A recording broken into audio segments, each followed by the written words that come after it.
আসসালামু আলাইকুম ওয়া রাহমাতুল্লাহি ওয়া বারাকাতুহু। টন বাড়াই না, আপনারা কথা বলবেন না। কেমন আছেন সবাই?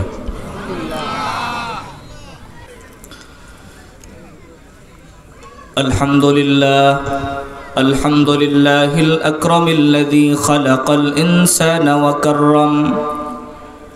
وكرم وعلمه من البيان ما لم يعلم فسبحان الذي لا يحصى امتنانه باللسان ولا بالقلم نشهد أن لا إله إلا الله وحده لا شريك له ونشهد أن سيدنا ومولانا محمدا عبده ورسوله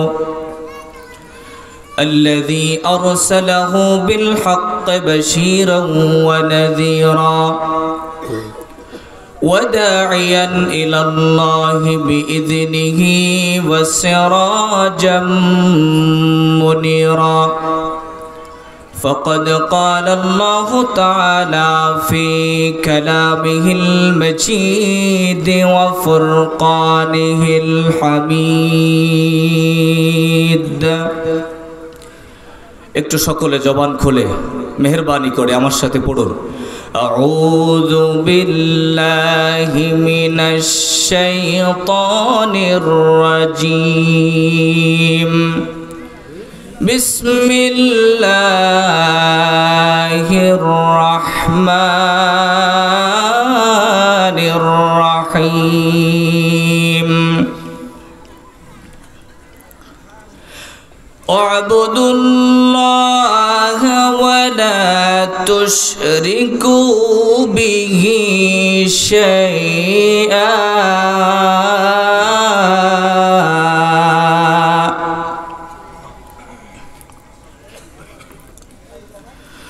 ولا تشركوا به شيئا وبالوالدين إحسانا وبذي القربى واليتامى والمساكين والجار ذي القربى والجار الجنوب والصاحب بالجنب وابن السبيل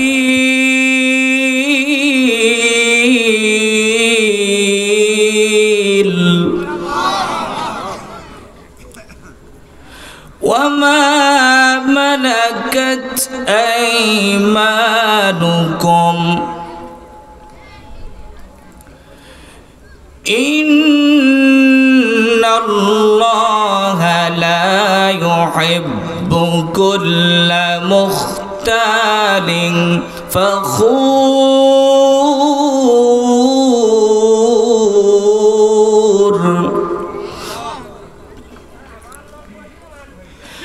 الله أكبر بسم الله الرحمن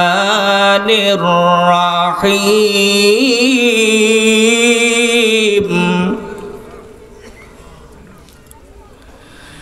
إن الله وملائكته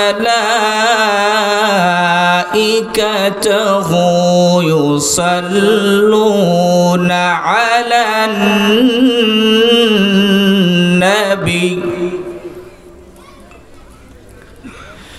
يا أيها الذين آمنوا صلوا عليه وسلموا تسليما اللهم سيدنا مولانا محمد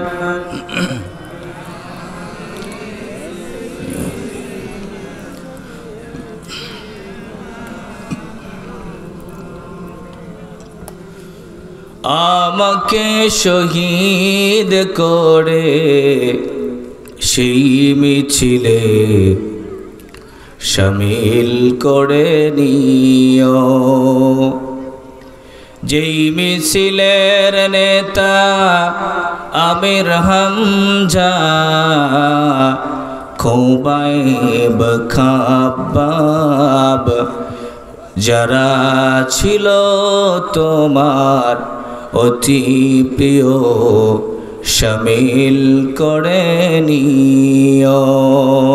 বালাগাল উলা বিকামালিহি কাশাফাদ দুজা বিজামালিহি হাসনাত জামিউ খাসালিহি সাল্লু আলাইহি।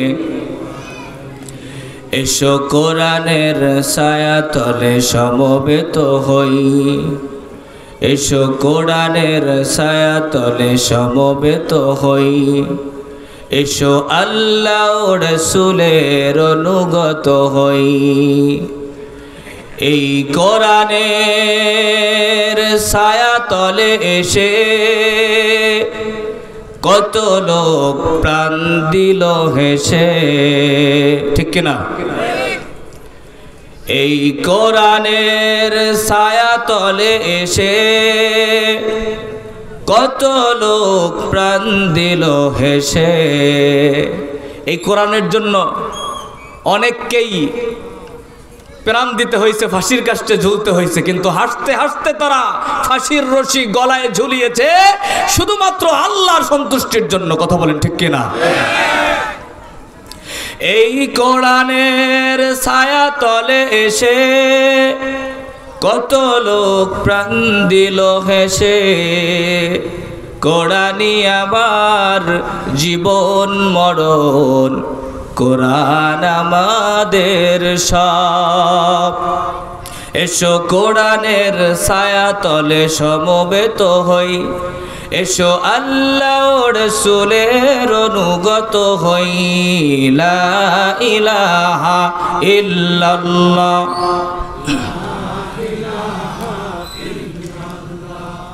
লা ইলাহা ইল্লাল্লাহ,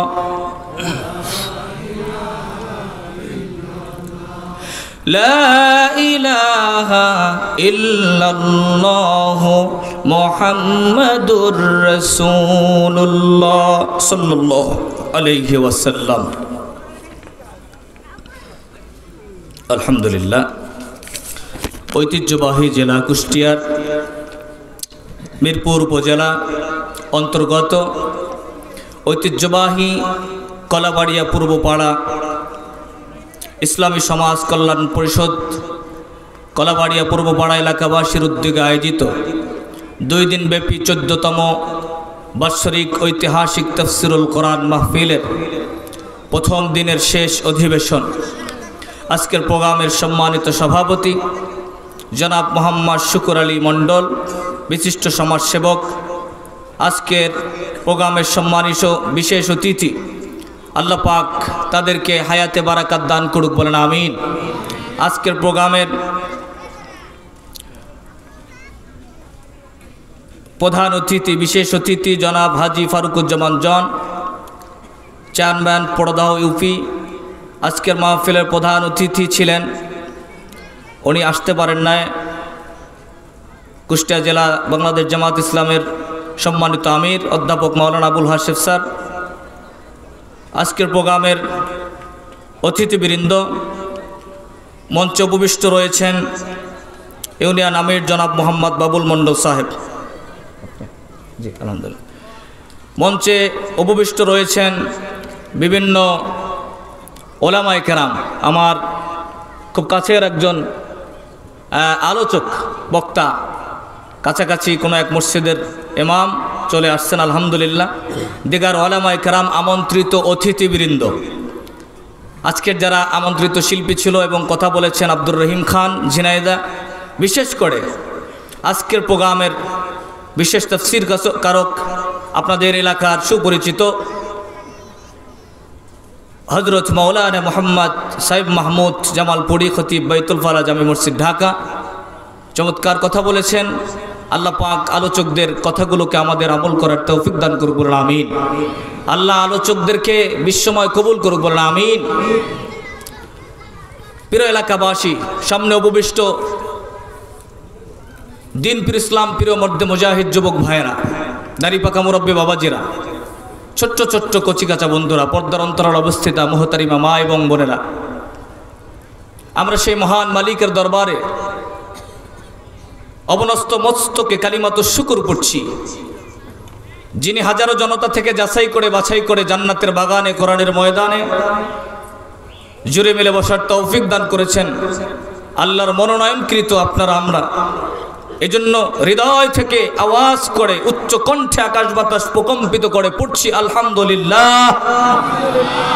সকলে আমার সাথে বলুন, রব্বানা লাকাল হামদ হামদান কাসীরান তাইয়্যিবান মুবারাকান ফীহি ইয়া রাব্বি লাকাল হামদু কামা ইয়ানবাগি লিজালালি ওয়াজহিকা ওয়া আযীমি সুলতানিকা। আমরা প্রশংসা করলাম কার? আল্লাহর প্রশংসা করলে খুশি হন কে? এই যে কালিমাগুলো পড়লাম, যারা পড়েছেন অলরেডি আসমানের অসংখ্য ফেরেশতারা আমাদের জন্য কে কার চাইতে বেশি আমল নামায় নেকি লিখবেন এজন্য তারা প্রতিযোগিতা শুরু করে দিয়েছে। সুবহানাল্লাহ বলেন। সম্মানিত ভাইয়েরা, আপনারা আমার সবচেয়ে কাছের, আমার অধিকাংশ এখানে আমার পরিচিত মানুষ, আমার ভাইয়েরা, আমার বাবাজিরা, পর্দার আড়ালে অনেক আমার মায়েরা আছেন, বোনেরা আছেন। আপনাদের কাছে আমি অনেক ঋণী। আমি যে আপনাদের মাঝে আসতে পেরেছি, সারা বাংলাদেশ ঘুরি, হাজারো জনতার সামনে কথা বলি। 2-3 দিন আগে সে কক্সবাজার, তারপরে চট্টগ্রাম, ঢাকা, বরিশাল হয়ে প্রোগ্রাম করে আসছি। সব কিছুর পরেও যখন আপনাদের কাছে যেভাবেই আসি, যে পরিচয় আসি, এটা একটা হৃদয়ের ভালো লাগা কাজ করে যে কাছের মানুষ, প্রিয় মানুষগুলোর কাছে যদি কোরআনের একটু কথা বলা যায়, এটা আমার জন্য অনেক সৌভাগ্যের ব্যাপার। আপনারা এলাকাবাসী, মাহফিল ইন্তেজামিয়া কমিটি আমাকে সুযোগ করে দেওয়ার জন্য তাদেরকে আন্তরিক মোবারকবাদ জ্ঞাপন করছি। আমরা আল্লাহর কাছে শুকর আদায় করছি, আল্লাহ যেন আমাদেরকে এমন কিছু কথা আজকের বলার তৌফিক দান করে যেগুলো দিয়ে আমি আপনি সবাই আমাদের দুনিয়া আখিরাতে নাজাতের ওসিলা হয়, বলেন আমিন। এলাকাবাসীকে ওয়েলকাম জানাই, মাহফিল ইন্তেজামিয়া কমিটিকে ওয়েলকাম জানাই। সবাই মিলে ঐক্যবদ্ধ প্রচেষ্টা না হলে এই এলাকায় এত সুন্দর একটি মাহফিল আয়োজন করা সম্ভব না। কথা বলেন ঠিক কিনা? আপনারা আসলেই মডেল। আপনারা এই এলাকার মানুষগুলো এই দিনের প্রতি যে আকর্ষণ, তার বহিঃপ্রকাশ ঘটিয়েছে। এই যে চমৎকার এই প্যান্ডেল স্টেজ, এই যে সামনে কত সুন্দর সাজিয়েছে। কথা বলেন ঠিক কিনা? কি সুন্দর লাগছে কিনা? আপনারা অনেক মানুষ এসেছেন, কিন্তু বক্তা এবং শ্রোতা দূরত্বটা অনেক বেশি। এই দূরত্বের কারণে আপনাদের অনেক জোরের আওয়াজ আমার কানে আসে কম, কিন্তু আপনারা আওয়াজ করছেন, আমি বুঝতে পারতেছি। আপনারা এই মাহফিলে আসতে পেরে খুশি না বেজার? খুশি যারা আছি, খুশিটা দেখানোর জন্য আশেপাশে যেগুলো শয়তান ঘুরতেছে ওদের কলিজায় আগুন ধরানোর জন্য আমরা আওয়াজ করে আল্লাহকে খুশি করার জন্য একটু আমরা কি তাকবীর দিতে পারি? লিল্লাহে তাকবীর। যুবকরা যারা হাত, অবিবাহিত যুবক যারা আছেন একটু হাত তুলেন তো দেখি। যুবক যারা অবিবাহিত, যুবকরা সব জায়গায় আগানো। এই যুবকরাই তো আবু সাইদ, যুবকরাই মুগ্ধ, যুবকরাই ইয়ামিন, যুবকরাই ফয়সাল। কথা বলেন ঠিক কিনা? এই তোমাদের জন্য বাংলার জমিন আবার স্বাধীন হয়েছে। এই তোমাদের দরকার, আগামী দিনের বাংলাদেশ তোমরা করবে, তোমাদের মাধ্যমেই বাংলাদেশের মানুষ শান্তি পাবে। কথা বলেন ঠিক কিনা? তোমরা ওমরের উত্তরসূরি, তোমরা খালিদ বিন ওয়ালিদের উত্তরসূরি, দেখি আমি যুবকরা, তোমরা দেখিয়ে দাও রবকে খুশি করার জন্য এই কলাবাড়িয়ার মাটি ইসলামের মাটি, কুষ্টিয়ার মাটি ইসলামের ঘাঁটি। এই কুষ্টিয়া থেকেই ইসলামের রাজ কায়েম হবে, কারণ কুষ্টিয়া ইসলামী আন্দোলনের একটি অন্যতম প্ল্যাটফর্ম। ঠিক কিনা বলেন?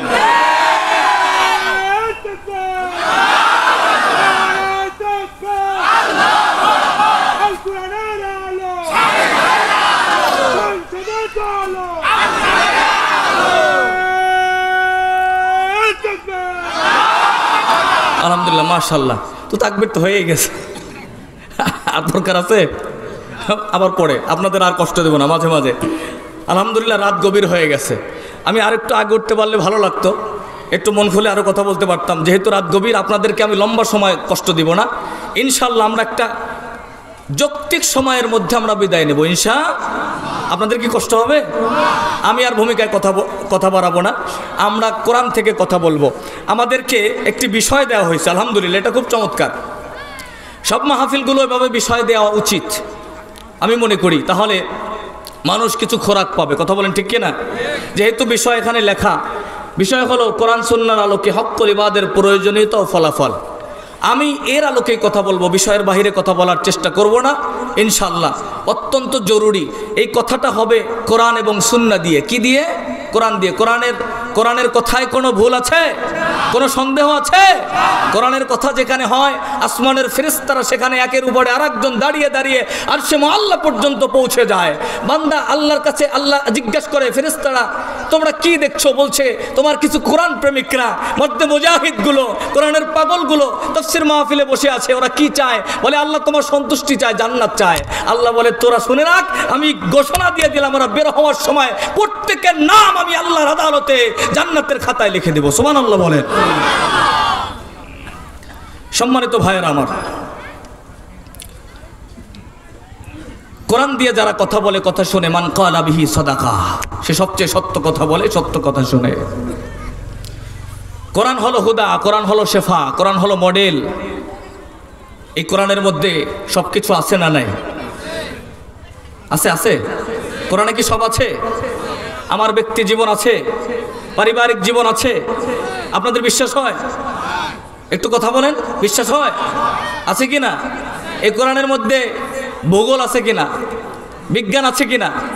ফিজিক্স আছে, কেমিস্ট্রি আছে, বায়োলজি আছে? আছে, আছে। এমনকি জ্যামিতিও আছে। সুবহানাল্লাহ বলবেন না? মহাকাশ বিজ্ঞান আছে, আছে নাকি? আছে। গোটা এলমের, জ্ঞান ও বিজ্ঞানের সমস্ত শাখা উপশাখাগুলোকে একত্রিত করে আল্লাহ পাক কোরআনুল কারিমে সন্নিবেশিত করে দিয়েছে। জোরে কোন সুবহানাল্লাহ। এজন্য আমাদের সবকিছুর জন্য একটি গ্রন্থই যথেষ্ট, তার নাম কোরআন। কোরআন ছাড়া আর কিছু দরকার হবে না। সম্মানিত ভাইয়েরা, তাহলে আমাদের মূল বিষয় কি? হক্কুল ইবাদ, এর প্রয়োজনীয়তা। আসেন আমরা সরাসরি চলে যাই। হক্কুল ইবাদ কি? হক, অধিকার। হক মানে কি? অধিকার। আমি যদি আপনাদেরকে কিছু সত্য কথা, সঠিক কথা, হক কথা বলি, শোনাই, আপনাদের কি কষ্ট হবে? এই অধিকারটুকু আমার আছে নাকি? আছে, আছে। এখন কথা বলতে গেলে আমাদের এক একজনের মধ্যে এক এক সমস্যা, যার মধ্যে যে সমস্যা আমি মনে করব হুজুর মনে আমার এই বলে। কথা বলেন ঠিক কিনা? আমাদের একজন মুফাসসির ডক্টর মিজানুর রহমান আজহারি কি একটা কথা বলছে, নিজেরা নিজেদের গায়ে টাইনে নিচ্ছে। উনি কি কারো ব্যাপারে বলছে? এই জন্য আমরা কেউ কারো ব্যাপারে কারো গায়ে টাইনে নেব না। আমরা কোরআন দিয়ে কথা বলবো, কোরআন দিয়ে কথা শুনবো ইনশাআল্লাহ। হক হলো অধিকার। এই ভাই,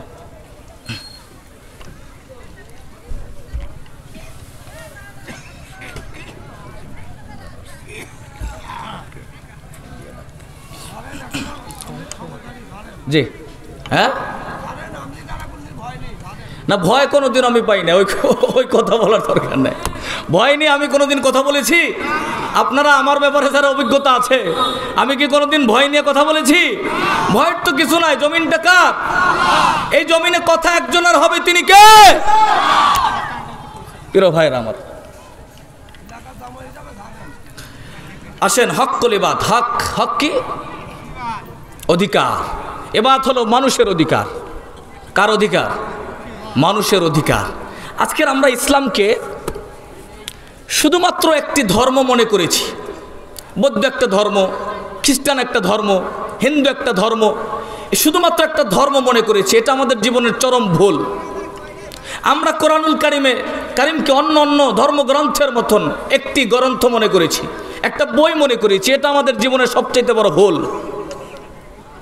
ইসলাম শুধু একটি ধর্ম নয়, ইসলাম হলো একটি কমপ্লিট কোড অফ লাইফ, যার মধ্যে মানব সভ্যতা, একজন মানুষের জীবন এবং আখিরাতের সমস্ত সমাধান দিতে পারে একটি ধর্ম, তার নাম আল কোরআন, তার নাম ইসলাম। ঠিক কিনা? এর মধ্যে সমাজনীতি আছে, অর্থনীতি আছে কিনা? কোরআনের মধ্যে আছে। রাজনীতি কি আছে নাকি এটা নাই? আছে, আছে, সব নীতি আছে। আপনাদের কি বিশ্বাস হয় কোরআনের মধ্যে সব আছে? আমাদের একটা সমস্যা হলো যে এই কথাটা বললেই বলে হুজুর রাজনীতি করে। রাজনীতি এটা কোরআনে আছে কিনা? কোরআনে যদি থাকে এটা কি বাদ দেওয়ার কোনো সুযোগ আছে? তো কোরআনে যে আছে এটা বুঝাইতে যাইয়ে যদি বলা হয়, তাতে কি রাজনীতির আলোচনা করা হয়? অনেকে মনে করে যে রাজনীতি কোরআনে নাই, ইসলামে নাই, এগুলো আলাদা। দুর্ভাগা, কপাল পোড়া। কি কথা বলেন ঠিক কিনা? পৃথিবীতে যত নীতি আছে, হ্যাঁ, হাঁস যদি বড়টা রাজহাঁস হয়, পথ যদি বড়টা রাজপথ হয়, তাহলে নীতির মধ্যে যত নীতি আছে সব কিছুর বড় নীতির নাম রাজনীতি। কথা বলেন ঠিক কিনা?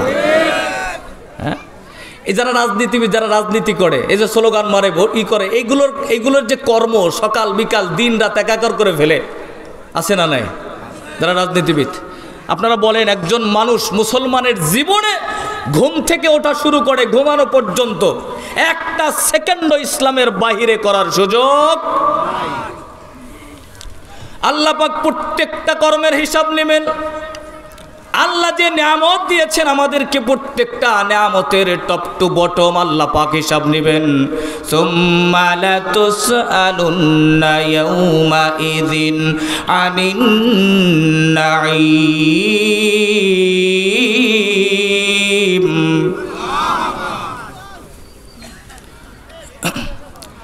প্রিয় ভাইরা আমার, আমাদের প্রত্যেকটা জীবনের যত কর্ম আছে, সকালে ঘুম থেকে ওঠার সময়, ওঠার পরে কি করব, কি বলবো, উঠেই বলতে হয় আলহামদুলিল্লাহিল্লাযী আহইয়ানা বা'দা মা আমাতানা ওয়া ইলাইহিন নুশুর। ঘুম থেকে ওঠার সময় সেই দোয়া পড়তে হবে। এরপরে আমি বাথরুমে যাব ফ্রেশ হওয়ার জন্য। বাথরুমে কোন পায়ে যাব, ডান পায়ে যাব না বাম পায়ে যাব, সেখানে আমার ব্যক্তিগত স্বাধীনতা নাই। ওখানেও ইসলাম আছে। ইসলাম না মানলে আপনি ওটাও আল্লাহর কাছে হিসাব দিতে হবে। বাথরুমে যাওয়ার বিপরেও যদি ইসলাম থাকে, আমি বাম পায়ে ঢুকবো, আবার বাথরুম থেকে বের হওয়ার সময় কোন পায়ে ঢুকবো, ডান পায়ে বের হব, কি পরে বের হব, কি পরে ঢুকবো, আমি ওযু কেমনে করব, জামা গায়ে দেওয়ার সময় কোন হাতাটা আগে ঢুকাবো, সেটাও ইসলামে আছে। সুবহানাল্লাহ বলে। রাসূলুল্লাহর বুখারীর হাদিস, জুতা যখন পায়ে পরিধান করবে, জুতা পরার সময় কোন পায়ে তুমি জুতা পরবে, সেটাও ইসলামে আছে। এজন্য মসজিদ থেকে বের হওয়ার সময় কোন পায়ে বের হবেন? মসজিদ থেকে বের হওয়ার সময় কোন পায়ে বের হবেন? বাম পায়ে বের হয়ে জুতা পরতে হবে আগে ডান পায়ে। সুবহানাল্লাহ বলেন। বাম পায়ে বের হতে হবে, জুতা পরতে হবে আগে কোন পায়ে? বাম পা বের করেই বাম পায়ে জুতা ঢোকানো যাবে। এতটা ছোট ছোট বিষয় ইসলাম। একজন মুমিন এই রকমের সচেতন হবে। একজন মুমিন জান্নাতে যেতে হলে এভাবে সচেতন হবে। পাকের ঘরে ইসলাম। একজন মা কেমনে রান্না করবে, একজন মা কেমনে মেহমানদারি করবে, কিভাবে আপনি ঘরে ঢুকবেন, কিভাবে ঘর থেকে বের হবেন, কিভাবে স্ত্রীর সাথে আচরণ করবেন, কিভাবে আপনি মায়ের ঘরে ঢুকবেন, কিভাবে বোনের ঘরে ঢুকবেন, কিভাবে ভাইয়ের ঘরে ঢুকবেন, এই সব কিছু ইসলামের ডিরেকশন আছে না? না। এই এত ছোট ছোট জিনিস যদি আপনি কিভাবে হাসবেন, আপনি কিভাবে হাঁটবেন, আপনি কিভাবে কাঁদবেন, আপনি হা হা করে হাসা যাবে না। ইসলাম ওখানে ডিরেকশন দিয়েছে, তুমি মুস্কি হাসো। সুবহানাল্লাহ বলে। কহকা হাসা যাবে না, তাবাসসুম হাসি, মুস্কি হাসি, জোরে জোরে হা হা করে হাসা যাবে না, এটা মুসলমানের আচরণ নয়। এত ছোট ছোট জিনিসের মধ্যে যদি ইসলামের ডিরেকশন থাকে, তাহলে এত বড় একটা কর্ম, যারা দিন রাত একাকার করে ভোট আসলে সারা দিন রাত খালি মিছিল আর স্লোগান আর মিটিং, এত বিশাল কর্ম, ঘন্টার পর ঘন্টা মেধা, সময়, অর্থ যেখানে ব্যয় করা হয়, এত বড় একটা নীতি, রাজনীতি, এত বড় একটা কর্ম, এখানে ইসলামের ডিরেকশন নাই, এটা কোরআনে নাই, আমার রাসূলুল্লাহর আদর্শে নাই। এটা যারা বলে ওরা কোরআন পড়ে নাই, ওরা ইসলামে নাই, ওদের সাথে ইসলামের কোনো সম্পর্ক নাই। কথা বলেন ঠিক কিনা? যদি তারা কোরআন জানতো, কোরআন পড়তো, ইসলামের সাথে ন্যূনতম কোনো সম্পর্ক থাকতো, তাহলে তারা এই কথা বলতে পারতো না। তারা কোরআন পড়লে পড়ে পড়ে তারা পেয়ে যাইতো যে এত বড় কর্ম আল্লাহর কোরআনে আছে। জোরে কোন ঠিক কিনা?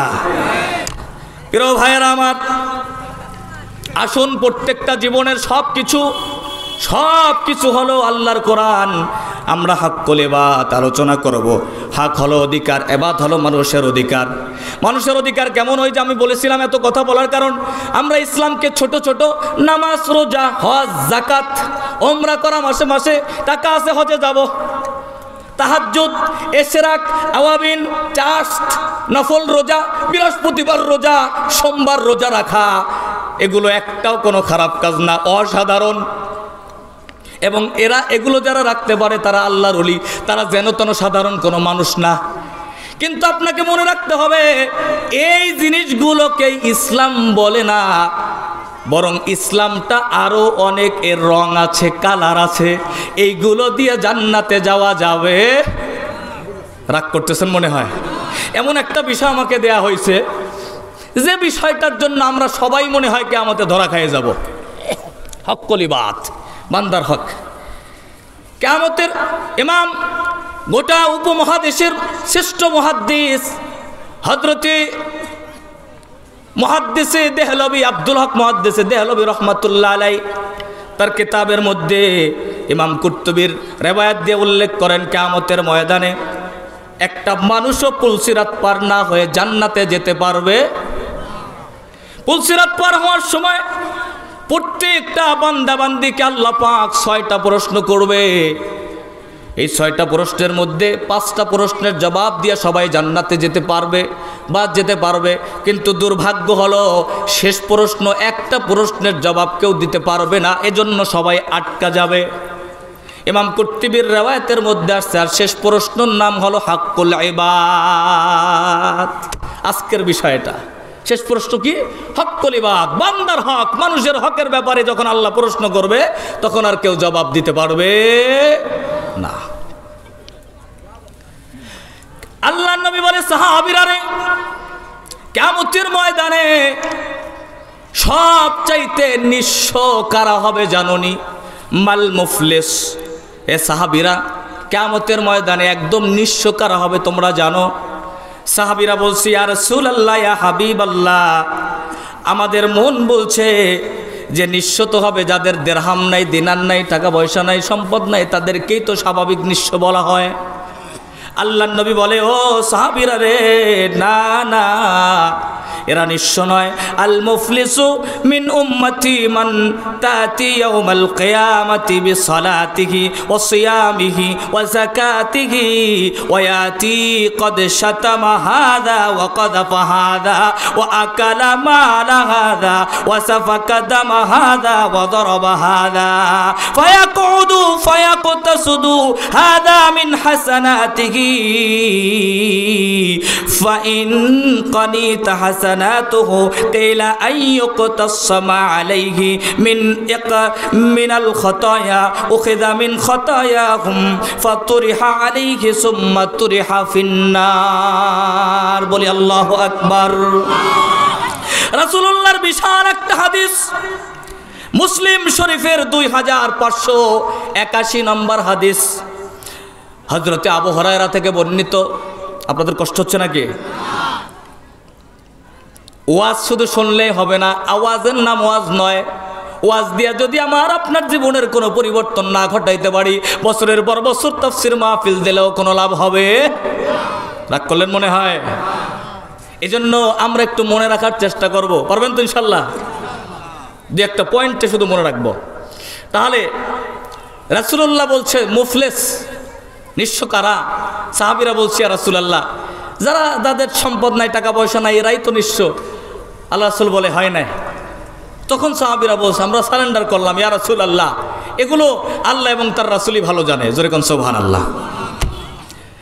আল্লাহ রাসূল বলে সাহাবীরা রে, মুফলিস হলো, নিঃস্ব হলো কিয়ামতের মধ্যে তারা, যে মানুষগুলো কিয়ামতের ময়দানে উঠবে, যাদের অসংখ্য নামাজ থাকবে, অনেক রোজা থাকবে, অনেক যাকাত থাকবে, এই সব কিছু নিয়ে কিয়ামতের ময়দানে উঠবে, নফল নামাজ পড়বে, মা বোনরা বেশি করে নফল রোজা রাখে, কিয়ামতের ময়দানে এভাবে নফল নফল অসংখ্য নেকি নিয়ে আল্লাহ পাকের দরবারে মানুষ উঠবে।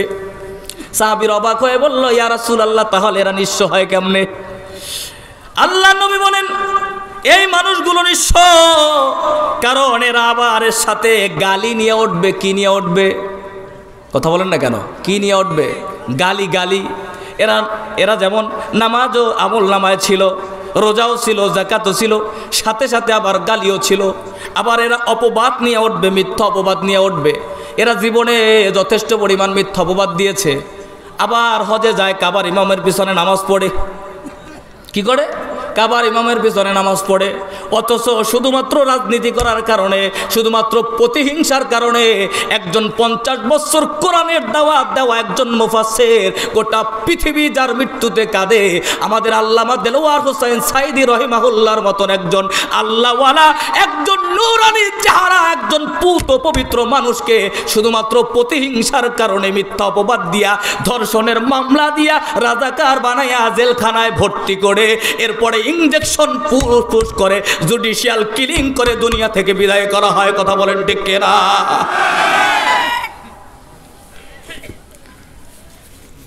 আপনি যদি 1000 বার হজ করেন, আল্লাহর কসম, আপনি যদি 1000টা রোজা রাখেন, আপনি একজন মুফাসসির যিনি নিরপরাধ, তাকে যে একটা ধর্ষণের মিথ্যা অপবাদ দিয়েছেন, আপনি যে 13টা বছর তার স্ত্রীকে, বৈধ হালাল স্ত্রীকে একটু ছুঁয়ে দেখতে দেন নাই, আপনি কি মানুষ? বৈধ স্ত্রীকে একটু ছুঁয়ে দেখতে দেন না। এমনকি মানুষটা যখন মারা গেল, ঠিক তখনও আপনি আহারে 13 বছর যে স্ত্রী অপেক্ষা করেছে, ওই স্ত্রী মৃত্যুর সময় আল্লামা দেলোয়ার হোসেন সাইদির লাশটা দেখতে পারে না। কতটা নিষ্ঠুর! আপনি যে একদিন আমার আল্লামাকে যে কষ্ট দিয়েছেন, আপনার দলের লোকগুলো, আপনি যদি হাজারো কোটি কোটি বার উমরা করেন, হজ করেন, কাবার বাইতুল্লাহর গিলাফ ধরে যদি ঝুইলাও থাকেন, হাতরে ওয়াসত চুমু খাইয়া যদি ফাটাইয়াও ফেলেন, আল্লাহর কোরআন হাদিস পড়ে যতটুকু বুঝছি, আল্লাহ আপনাকে মাফ করবে না। কিয়ামতে মুফলিস হয়, নিঃস্ব হয়ে উঠতে হবে। ঠিক কি না? যারা আলেমদেরকে মিথ্যা অপবাদ দেয়, আলেম বিদ্বেষী, ইমাম বিদ্বেষী, মনে রাখবেন এদেরকে আল্লাহর কোরআন অনুযায়ী জারজ বলা হয়। জারজ। আপনার ইতিহাস খুঁজে দেখবেন, প্রত্যেকটার জন্মের মধ্যে ডিস্টার্ব ছিল। কারণ জন্মে ডিস্টার্ব ছাড়া কেউ ইমাম আলেম ওলামার বিরুদ্ধাচরণ বিদ্বেষী হতে পারে? এটা এক শ্রেণীর মানুষই থাকে, আল্লাহ এদেরকে এইভাবে তৈরি করে।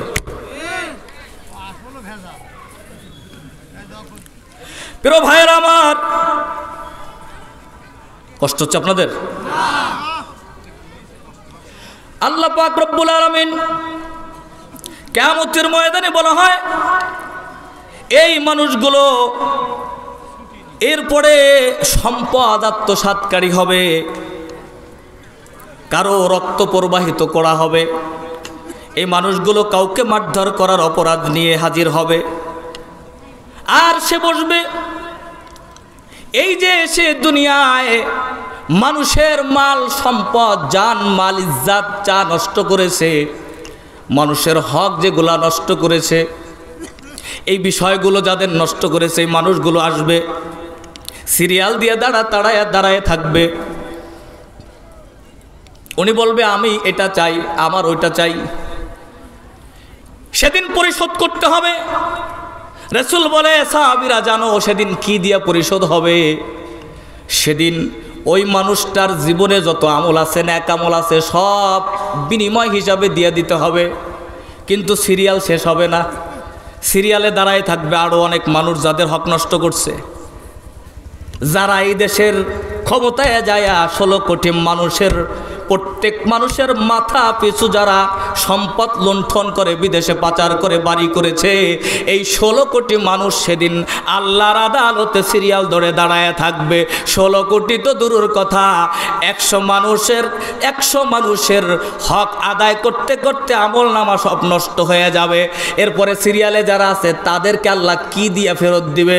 তখন ওই সিরিয়ালে থাকা মানুষগুলোর যত গুনাহ আছে, যত অপরাধগুলো আছে, ওইগুলোকে আল্লাহ পাক রব্বুল আলামিন যারা হক নষ্ট করে তাদের মাথায় গুনাহগুলো চাপায়া গুনার পাল্লা ভারী করে জাহান্নামের ফয়সালা করে দিবে।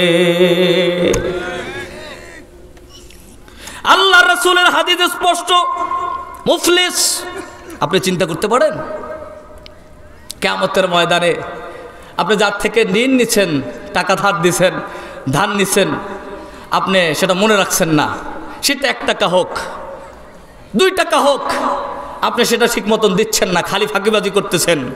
কোন কোন সিস্টেমে সেটা না দিয়ে পারা যায়? আল্লাহর আদালতে আপনার নেকি তাকে দিতে হবে, তার গুনাহ আপনার মাথায় নিতে হবে, নিতে হবে। প্রিয় ভাইয়েরা আমার, আল্লাহ পাক রব্বুল আলামিন কোরআনুল কারীমের মধ্যে এক জায়গায়ও ইশরাক নামাজের কথা আল্লাহ বলেন। তার মানে ইশরাক নামাজ কোনো ছোট নামাজ না। ইশরাক কারে বলে? হুজুর ফরজ দিত, ফজরের নামাজ দিত পড়ি না, আবার ইশরাক কেমনে পড়ব? ফজরের পরে কেউ যদি সূর্য উদিত হওয়ার পর পর্যন্ত বসে থাকে, সূর্য উদয় হয়ে গেলে যদি 2 রাকাত নামাজ আদায় করে, আল্লাহর নবী বলে ওই মানুষটাকে আল্লাহ রব্বুল আলামিন একটা কবুলিয়াত হজ উমরার সওয়াব লিখে দিবে। জোরে কোন সুবহানাল্লাহ। কিন্তু এই নামাজের একটা ছোট্ট অক্ষর দিয়া আল্লাহর কোরআনে কোনো ডিরেকশন নাই। আপনার হুজুরের ওয়াজ করতে করতে করতে করতে আপনি বুঝেছেন যে এটা অনেক দামি জিনিস। আপনি মেসওয়াকের ওয়াজ শুনতে শুনতে জেনেছেন আপনার এটা অনেক দামি, এটা করেন। কথার কথা আপনি টুপি পরছেন, দাড়ি রাখছেন, জুব্বা রাখছেন। আবার দোকানে যখন গেলেন, ব্যবসায় যখন দোকানে বসলেন, তখন একই ধরনের মানুষ, একই দোকান, একই জিনিস কয়েকটা দোকানে পাওয়া যায়।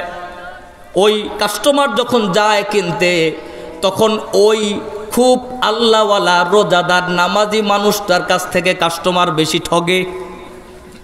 আছে না নাই? কথা বলেন না কেন? আছে। কাস্টমার বিশ্বাস করে যায় যে দেখতে ফেরেশতার মতন দেখা যায়, এজন্য চেহারার দিকে খোঁজে আগে যে কারে দেখতে ভালো দেখা যায়, আল্লাহর ওলি মনে হয়। ওর কাছে যাওয়ার পরে এবার যখন কিনে বলে, হুজুর বলে আপনাকে আমি ভাই কেনা দামে দিলাম। কোন দামে দিলাম? কেনা দামে। অথচ আসলে দেখা যায় কেনা দাম এর চাইতে আরো অনেক নিচে। কথা বলেন না কেন? মান বাদশা ফালাইসা মিন্না, যে অন্যকে ধোঁকা দেয় সে আমার উম্মতের অন্তর্ভুক্ত নয়, নবী বলেন। তাহলে যে নবী বলেছে আমার উম্মতের অন্তর্ভুক্ত নয়, ওই মানুষটা অন্য কোনো ইবাদত নিয়ে আল্লাহর নবীর শাফায়াত পেয়ে জান্নাতে যেতে পারবে? আমি কোনোটাকে ছোট করি নাই, কিন্তু আপনাকে দিন বুঝতে হবে। অর্থনীতি, আপনি যে লেনদেন করবেন, আপনি কিভাবে আয় করবেন, কিভাবে ব্যয় করবেন, আপনার ইনকামটা কেমনে হবে। আপনি যে সিজদা করার আগে সিজদা কবুল করানোর জন্য আপনার ইনকামটা হালাল দরকার। আপনি যে সুদের সাথে লেনদেন করেন, ঘুষ ছাড়া আপনি যে সিগনেচার দেন না, এই ঘুষের মাধ্যমে, সুদের মাধ্যমে অন্য একজন মানুষের হক নষ্ট হয়। কথা বলেন ঠিক কিনা? সিজদা কবুল করানোর জন্য শর্ত হলো হালাল ইনকাম। হালাল ইনকাম ছাড়া কোনো সিজদা আল্লাহর আদালতে কবুল হবে। এবার ব্যাংক থেকে চাকরি করছি, বড় চাকরি, 80 লাখ টাকা জমা আছে ব্যাংকে, ফালায় রাখলাম, মাস গেলে কত আসে? কথা বলেন, ওই যে কি হিসাব, ৮০,০০০ মাস গেলে যদি ৮০,০০০ আসে তাহলে আর তার কিছু লাগে নাকি? খুব কষ্ট হচ্ছে আপনাদের? কথা বলেন, কিছু লাগে? এমন মানুষ আমাদের মধ্যে আছে না নাই? আছে? এলাকায় মনে হয় নাই, আছে নাকি? এবার এর তো আর কোনো চাকরি নাই, ইনকাম নাই, কিচ্ছু লাগবে না। এবার তাই মসজিদে পড়ে থাকবে সারাক্ষণ আর নিজের আল্লাহর ওলি মনে করবে, মনে আমার সব মাফ হয়ে গেছে, জান্নাত পেয়ে গেছি। কোনো লাভ আছে নাকি? কথা বলেন না কেন? কোনো লাভ নেই। প্রিয় ভাইয়েরা আমার, একটা মাত্র অক্ষরের মাধ্যমে একটা বিধান ফরজ হয়ে যায়, অথচ শুধু হক্কুল ইবাদের ব্যাপারে আল্লাহর কোরআনুল কারীমের মধ্যে 11 জায়গায় আল্লাহ কথা বলেছে শুধুমাত্র হক্কুল ইবাদ। আল্লাহ পাক রব্বুল আলামিন কোরআনুল কারীমের মধ্যে বলেন, ওয়া ইয আখাযনা মিসাকা বানি ইসরাঈলা লা তা'বুদুনা ইল্লাল্লাহ ওয়া বিল ওয়ালিদাইনি ইহসানা ওয়া যিল কুরবা ওয়াল ইয়াতামা ওয়াল মাসাকিনি ওয়া কুলু লিন-নাসি হুসনা ওয়া আকিমুস সালাতা ওয়া আতুজ যাকাত সুম্মা তাওয়াল্লাইতুম ইল্লা কলিলাম মিনকুম ওয়া আনতুম মুআরিদুন। জোরে বলি আল্লাহু আকবার। আল্লাহ পাক বলেন, আমি বনি ইসরাইল থেকে অঙ্গীকার নিয়েছিলাম যে তোমরা আল্লাহ ছাড়া কারো গোলামি করবে না।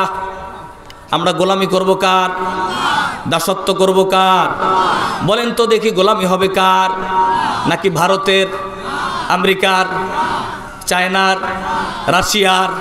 এদের অনেক ক্ষমতা, অনেক পাওয়ার, কিচ্ছু না, জিরো।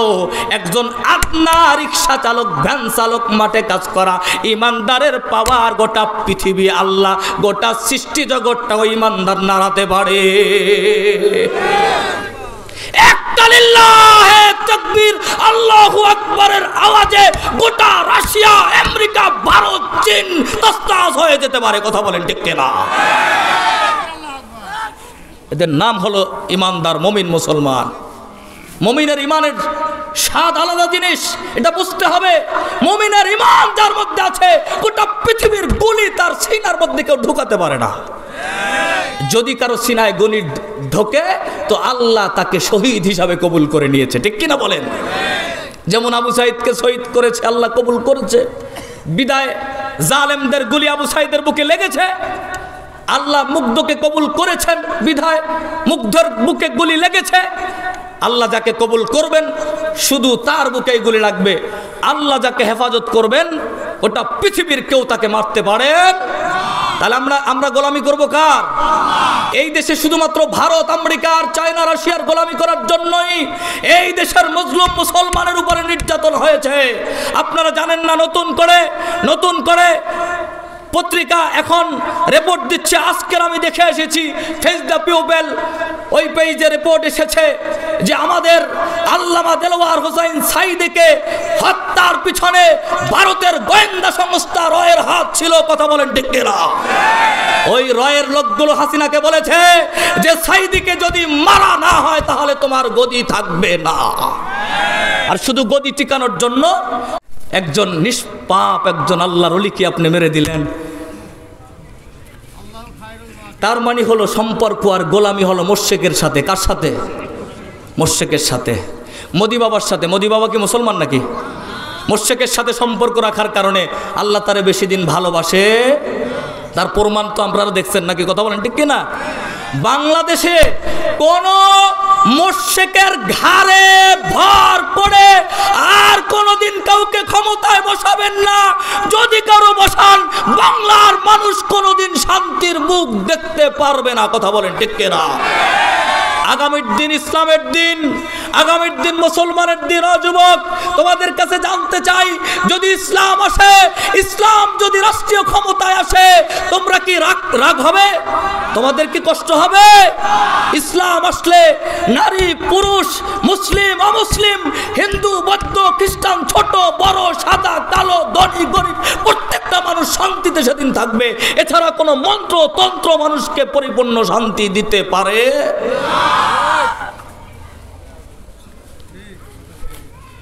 শুধু ইসলামই পারে। ইসলাম আপনার সবচাইতে বড় নিরাপত্তা দিয়েছে। এজন্য ইসলাম হক্কুল ইবাদের ব্যাপারে এত কঠিন হয়েছে। বান্দার হকের ব্যাপারে শোনেন, আল্লাহর সাথে হক আল্লাহ ছেড়ে দেয়, আল্লাহর সাথে আল্লাহ হক ছেড়ে দেয়। আপনার নামাজ, ফরজ নামাজ আল্লাহর হক, এক ওয়াক্ত ফরজ নামাজ, এটা লম্বা একটা বিষয়, আসলে কথায় কথা বেড়ে যায়। আল্লাহর বিধান ফরজ নামাজ, নামাজ এক ওয়াক্ত না পড়লে আপনার শাস্তি জাহান্নাম। যদি পানির মধ্যে হাবুডুবু খান, এই অবস্থায় দেখেন যে নামাজের রক্ত চলে যাচ্ছে, আসরের নামাজ, তখনও হাবুডুবু অবস্থায় নামাজ পড়তে হবে, এটাকে বলা হয় নামাজ। সুবহানাল্লাহ বলবেন না? এত বড় কঠিন বিধান। আপনি নামাজে যাচ্ছেন, জামাতের সময় হয়েছে, আপনার ঘরে আপনার বৃদ্ধা মা বাবা কেউ, অথবা ছোট্ট বাচ্চা, অথবা আপনার স্ত্রী অসুস্থ হয়ে পড়েছে মারাত্মক, ওই সময় আপনি যদি সালাতে যান, আপনার স্ত্রীর বিপদ আরও বেশি হতে পারে, আপনার মা মারা যেতে পারে, আপনার বাবা মারা যেতে পারে। ইসলাম বলে তখন তুমি নামাজে যাবে না, আগে তোমার মায়ের ট্রিটমেন্টের ব্যবস্থা করবে, আগে তুমি তোমার স্ত্রীর ট্রিটমেন্টের ব্যবস্থা করবে, এটাকে বলা হয় ইসলাম। আপনি যখন সালাতে যাবেন, আপনি দেখছেন আপনার পাশের বাড়ির ওই ছোট্ট বাচ্চাটা খেলতে খেলতে পানিতে পড়ে গেছেন, বলেন তো দেখি, তখন আপনার কাজ কি নামাজে যাওয়া নাকি ওকে উঠানো? ইসলামের চাইতে সুন্দর ধর্ম পৃথিবীতে আর কি আছে? আল্লাহ আল্লাহর হককে ছেড়ে দেয়, কারণ রব তো অনেক বড়। রবের হক বলে, হ্যাঁ গোলাম, আমার হকটাকে আমি ছেড়ে দিলাম, আগে আমার বান্দার হক তুমি আদায় করো, ওই বাচ্চাটাকে আগে বাঁচাও। ওই বাচ্চা বাঁচাইতে দেয়, তোমার নামাজ ছুটে যাইলেও তোমার এই নামাজের হিসাব আমি নিব না, কিন্তু তুমি বাচ্চাটা দেখে ওকে পানিতে রাখাই তুমি নামাজে আসছো, তোমার নামাজ আমি কবুল করব না। এর চাইতে মানবতার ধর্ম আপনি কোথায় পাবেন?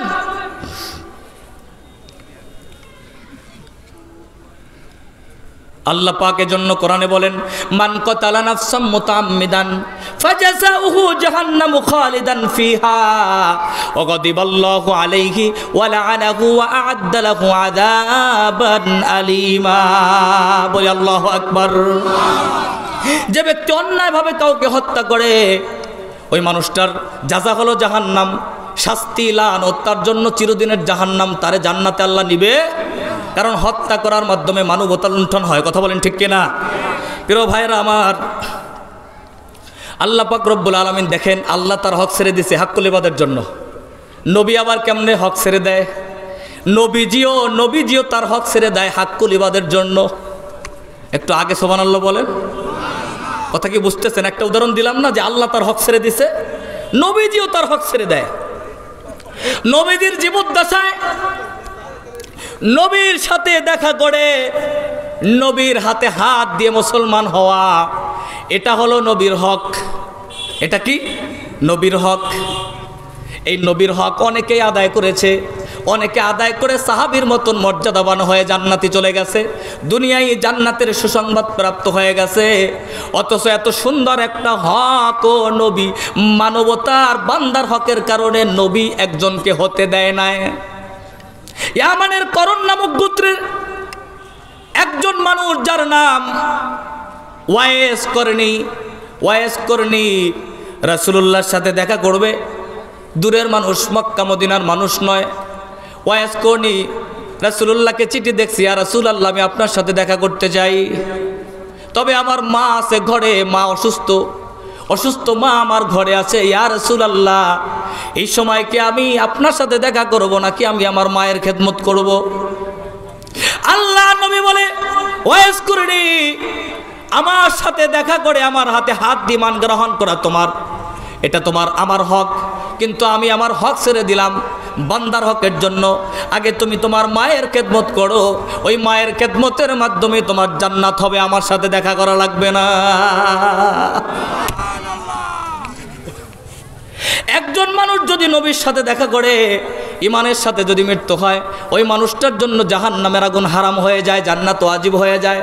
অথচ এত সুন্দর একটা সুযোগ ওয়াইস করনিকে নবী করতে দেয় নাই, নিজের হক ছেড়ে দিল বান্দার হকের জন্য।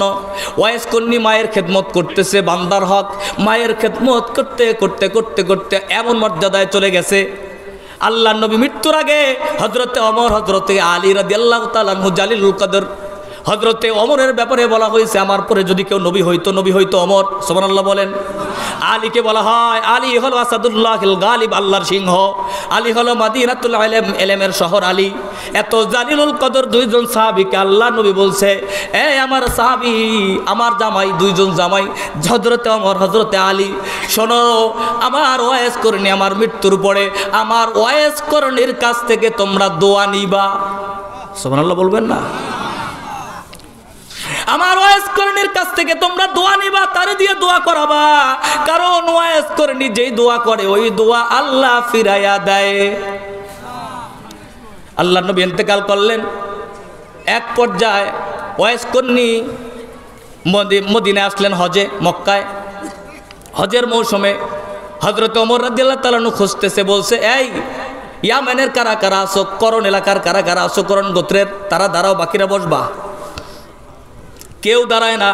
হঠাৎ করে একজন দাঁড়াইছে, বলছে, তোমার নাম কি? বলছে অমুক।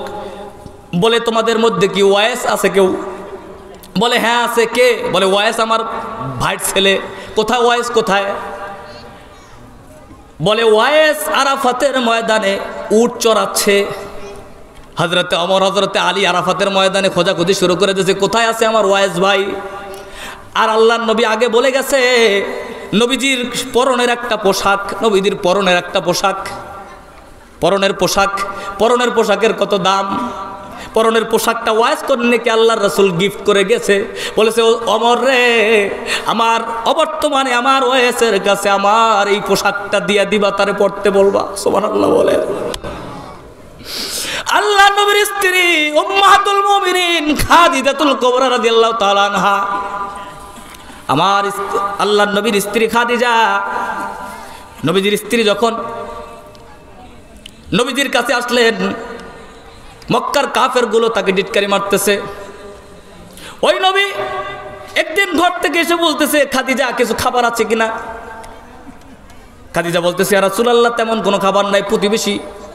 প্রতিবেশী আমাকে এক পেয়ালা দুধ আর 2-4টা খেজুর দিয়েছে। ইয়া রাসূলুল্লাহ, 2টা আপনার জন্য রাখলাম আর একটু দুধ আপনার জন্য রাখলাম, এটা খান। আল্লাহ নবী দুধটা খাওয়া শুরু করলেন, একটু খেলেন, একটা খেজুর খেলেন, বাকিটা খাদিজাকে দিতেছেন। খাদিজা বলে, হুজুর আপনি খান। হুজুর বলে, আপনি খান।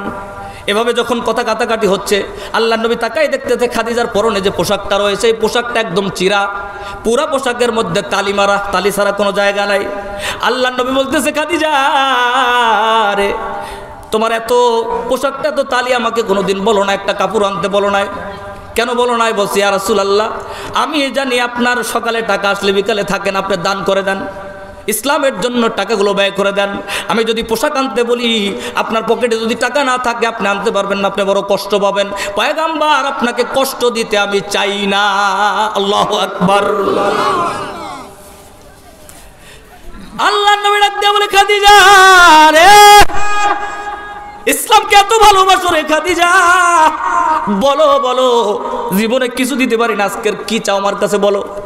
আল্লাহ নবীকে খাদিজা বলে, পয়গম্বর দুনিয়ার কিছু চাই না, চাই মৃত্যু হয়ে গেলে ইয়া রাসূলুল্লাহ আপনার পরনের পোশাকটা আমারে দিয়া দিবেন, এই পোশাক দিয়ে আমি খাদিজার দাফন আমার কাপড় পরাবেন। লাভ কি বলো? বলে, ইয়া রাসূলুল্লাহ আপনার পোশাক যার গায়ে থাকবে রে, ওই জাহান্নামের আগুন তারে স্পর্শ করবে না। এই রাসূলুল্লাহর পোশাক, এটা পাওয়া যেন তেন কোনো কথা নয়। এই পোশাকটা আল্লাহ নবী বলতেছে ওয়াইস করনিকে দিয়ে দিবা। হযরত ওমর যায় দেখতেছে ওয়াইস করনি উট চড়াচ্ছে, উটগুলো মাঠে খাচ্ছে, আর ওয়াইস করনি সালাতের মধ্যে, সেজদার মধ্যে। সুবহানাল্লাহ বলেন। নামাজ শেষ হয়ে গেল, বলছে, ভাই তুমি কি ওয়াইস করনি? বলে, হ্যাঁ। আপনারা কে? বলে, আমি হলাম হযরতে ওমর আর আলী। বলে, ভাই বলেন, আপনারা আসছেন বলবেন না? ওয়াইস করনি ইতস্তবোধ করা শুরু করছে, কারণ বড় বড় সাহাবী নাম শুনছে কিন্তু কোনোদিন ওয়াইস করনি দেখে। আগের দিনে তো মিডিয়া ছিল না, ফেসবুক ছিল না, দেখা যাবে, কথা বলেন ঠিক কিনা? এবার এই জালিলুল কদর দুইজন সাহাবী, যার ব্যাপারে নবী বলেছে আমার পরে নবী হইল ওমর, হয়তো এই নবী ওমর বলতেছে, ওয়াইস করনি আপনি একটু আমাদের জন্য দোয়া করেন। সুবহানাল্লাহ বলেন। ওয়াইজ কর্ণী বলতেছে, ভাই আপনি কি বলছেন? আপনাদের মতন মানুষের সামনে আমি দোয়া করি কেমনে? বলে না না, রাসূলুল্লাহ বলে গিয়েছে যে রাসূলের ইন্তেকালের পরে যেন আমরা আপনার দিয়ে দোয়া করাই। সুবহানাল্লাহ বলেন। কারণ হলো আপনি যে মায়ের খেদমত করেছেন, হাক্কুল ইবাদকে প্রাধান্য দিয়েছেন, রাসূলুল্লাহর সাথে দেখা হয় নাই। এই কারণে আল্লাহ পাক রব্বুল আলামিন আপনাকে যেই মর্যাদা দিয়েছে যে আপনি যে দোয়া করবেন সেই দোয়া কবুল হয়ে যাবে। কিয়ামতের কঠিন ময়দানে জান্নাতের দিকে যখন যাবে ওয়াইজ কর্ণী, জান্নাতের গেটগুলো বন্ধ হয়ে যাবে। ওয়াইজ কর্ণী অবাক হয়ে যাবে, আল্লাহকে ডেকে ডেকে বলবে, আল্লাহ আমার জন্য জান্নাতের দরজা বন্ধ হয়ে গেল কেন? আল্লাহ বলবে, ওয়াইজ কর্ণী একটু পিছনে তাকায় দেখো অবস্থাটা কি। সুবহানাল্লাহ বলেন। ওয়াজ করে পিছনের দিকে তাকায়া দেখবে বিশাল একটা লাইন মানুষগুলো জাহান্নামের দিকে যাচ্ছে। আল্লাহ পাক ডাক দিবে, ওয়াজ কর্ণী রে, এই যে মানুষগুলো জাহান্নামের দিকে ফয়সালা, ওয়াজ কর্ণী তুমি আজকের এই জায়গা বলে বসে তোমার আঙ্গুলের ইশারা করবা, যার যার দিকে ইশারা করবা, আমি আল্লাহ রাব্বুল আলামিন তোমার মর্যাদায়, তুমি যে তোমার মায়ের খেদমত করেছ এই কারণে আমি আল্লাহ তোমার মর্যাদার কারণে মর্যাদা রক্ষার্থে তোমার আঙ্গুলের ইশারা কৃত প্রত্যেকটা জাহান্নামীকে জান্নাতে নিয়ে নিব। আল্লাহু আকবার বলেন, আল্লাহু আকবার। আহারে, মা বাবা আছে কার কার বলেন তো দেখি, কার কার আছে? আছে আছে, মা বাবা আছে কার কার? মা অথবা বাবা হাত তোলেন। আছে, আলহামদুলিল্লাহ, অনেকেরই আছে। এই মা বাবা, আমরা তো সন্তান না মনে করি যে মা বাবা আমাদের জন্য বোঝা। আহারে, আর একজন মানুষ নবীর সাথে দেখা করে নাই, বান্দার হককে প্রাধান্য দিয়েছে মায়ের খেদমতের কারণে, তার আঙ্গুলের ইশারায় জাহান্নামীগুলো জান্নাতি হয়ে যাচ্ছে। সুবহানাল্লাহ বলবেন না? প্রিয় ভাইরা আমার, এজন্য আল্লাহ পাক বলে, গোলাম আল্লাহর ইবাদত করবা, এরপরেই তুমি তোমার মায়ের মা বাবার খেদমত করবা, মা বাবার সাথে ভালো ব্যবহার করবা, হক্কুল ইবাদ। এই ব্যাপারে পরে কথা বলতেছি আমি। এরপরে ওয়াজিল কুরবা, নিকট আত্মীয় স্বজন, ওয়াল ইয়াতামা, নিকট আত্মীয় স্বজনের সাথে ভালো ব্যবহার করতে হবে, তাদের হক আদায় করতে হবে। আল্লাহ এই কথাটা কোরআনুল কারীমে কতবার বলছে আমি একটু পড়ে যাব খালি আপনাদের বোঝার জন্য। 2 নম্বর, ওয়াল ইয়াতামা, ইয়াতিমদের হক, ওয়াল মাসাকিন, মিসকিনদের হক, ওয়াকুলু লিন-নাসি হুসনা, মানুষের সাথে ভালো ব্যবহার, ভালোভাবে কথা বলবে। এরপরে আল্লাহ বলে ওয়াকিমুস সালাতা ওয়া আতুজ যাকাত, এরপরে হলো নামাজ পড়বা, যাকাত দিবা। বলেন তো দেখি, নামাজের কথা আগে, যাকাতের কথা আগে, নাকি মায়ের সাথে ব্যবহার, ভালো ব্যবহার, আত্মীয় স্বজনের হক আদায়ের কথা আগে? কথা বলেন না কেন? আয়াতে কি আসছে আগে? আগে আত্মীয় স্বজন, মানুষের হক, বান্দার হক, তারপরে আল্লাহর হক। আল্লাহ বলে সুম্মা তাওয়াল্লাইতুম ইল্লা কালিলাম মিনকুম আনতুম মুরিদুন, অথচ তোমরা অধিকাংশ মানুষই, সামান্য কয়েকজন এটা মানছো, অধিকাংশ মুখ ফিরাই এনেছো এখান থেকে। তোমরা খুবই আগ্রহহীন, অগ্রাহ্যকারী তোমরা। এবার আসেন সূরাতুল, এটা সূরা বাকারার 83 নম্বর আয়াত। এরপরে আল্লাহ পাক সূরা বাকারার 177 নম্বর আয়াতে বলেছেন, কোরআনের কথা শুনতে খারাপ লাগে? কিসসা কাহিনী, সুন্দর কাহিনী বলে কান্দায় ফান্দায় হাজায় ফোটায় ওয়াজ বহুত করা যায়, আর ওদিকে যাওয়ারও সুযোগ নাই, কারণ আমাকে বিষয় দিয়েছেন, আমি বিষয়ের বাইরে যাব না। বিষয় ছাড়া ওয়াজ অনেক আকর্ষণ করে, শ্রোতার আকর্ষণ করে করা যায়, কিন্তু ওটার মধ্যে হেদায়াত কম, বরং বান্দার জন্য ফাজিলাত, বান্দার জন্য উপকারী যেটা, সেটার মধ্যেই কল্যাণ। কথা বলেন ঠিক কিনা? আল্লাহ পাক বলে, লাইসাল বিররা আন তুওয়াল্লু উজুহাকুম কিবালাল মাশরিকি ওয়াল মাগরিব ওয়ালাকিন্নাল বিররা মান আমানা বিল্লাহ ওয়াল ইয়াউমিল আখিরি وآتى المال على حبه ذوي القربى واليتامى والمساكين وابن السبيل والسائلين وفي الرقاب وأقام الصلاة وآتى الزكاة والموفون بعهدهم إذا عاهدوا والصابرين في البأساء والضراء وحين البأس أولئك الذين صدقوا وأولئك هم المتقون।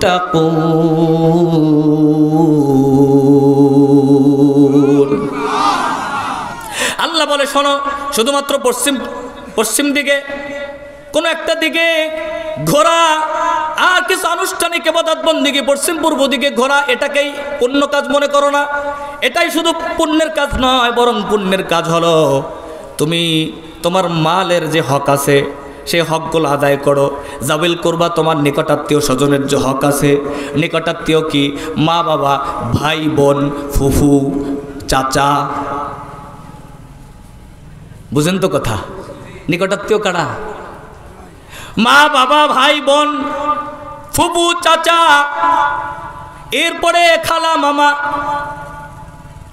আজকের সমাজের মধ্যে চাচার সাথে, ভাইয়ের সাথে, বোনের সাথে সম্পর্ক আছে, বরং সবচাইতে বেশি এক ভাই আর এক ভাইয়ের ক্ষতি করতে চায়, এক বোন আর এক বোনের ক্ষতি করতে চায়। ভাই বোনের জমি দিতে চায় না।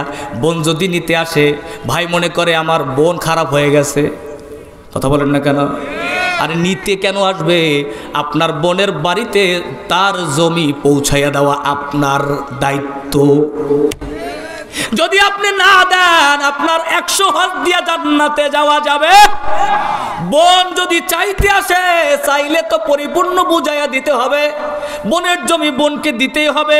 বোন চাইলে বোন খারাপ হয়ে যায়, যেই ভাইয়ের কাছে ওই ভাই পীরের মুরিদ হতে পারে, আল্লাহর ওলি হতে পারে, একদম ফাটাইয়া ফেলতে পারে, কপালে সিজদার দাগ পড়ে যাইতে পারে, কিন্তু ভাই যদি বোনের জমি দেওয়ার সময় মন খারাপ করে, বা ভাই যদি বলে বোন জমি নিয়ে চলে যা, আর কোনোদিন আমার বাড়ি আসবি না, তোরটা তোরে বুঝাইয়া দিলাম, আছে না নাই?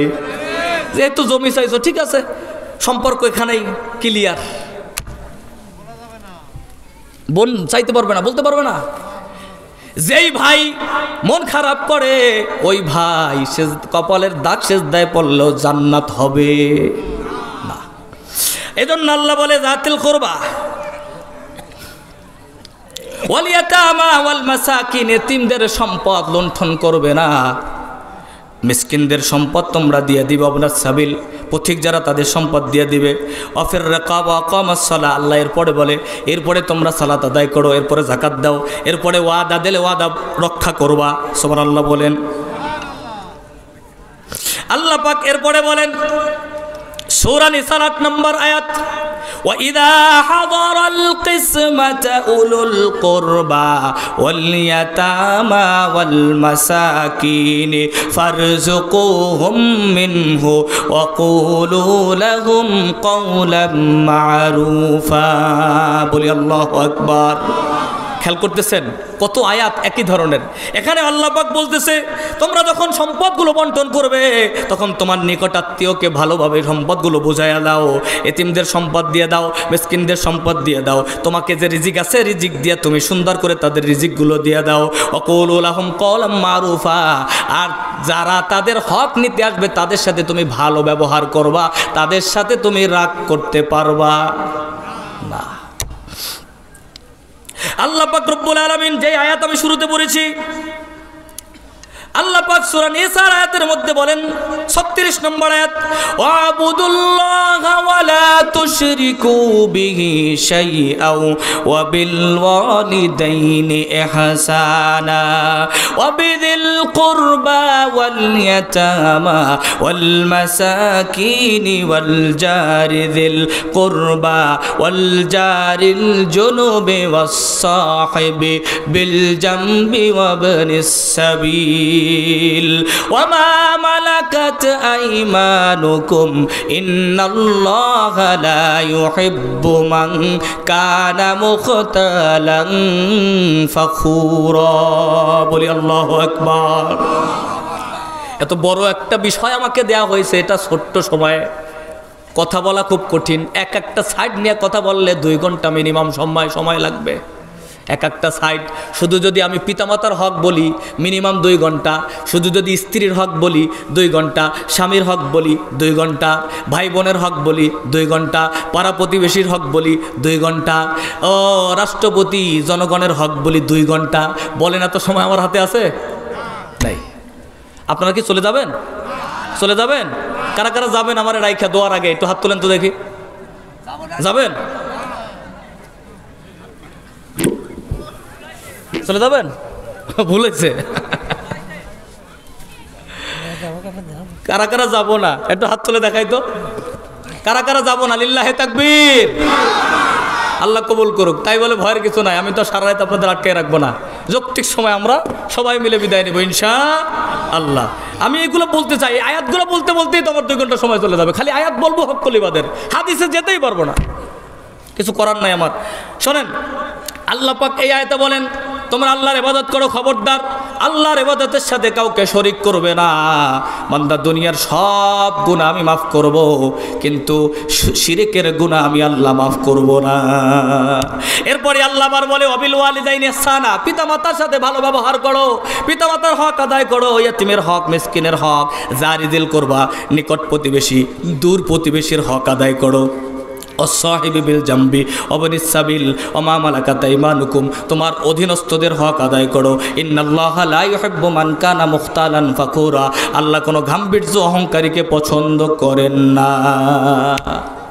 এরপরে আল্লাহ সূরা নাহলের 90 নম্বর আয়াতে বলেন ইন্নাল্লাহা ইয়া'মুরু বিল আদলি ওয়াল ইহসান ওয়া ইতা'i যিল কুরবা ওয়া ইয়ানহা আনিল ফাহশা'i ওয়াল মুনকারি ওয়াল বাগই ইয়া'ইযুকুম লা'আল্লাকুম তাযাক্কারুন। বলি আল্লাহু আকবার।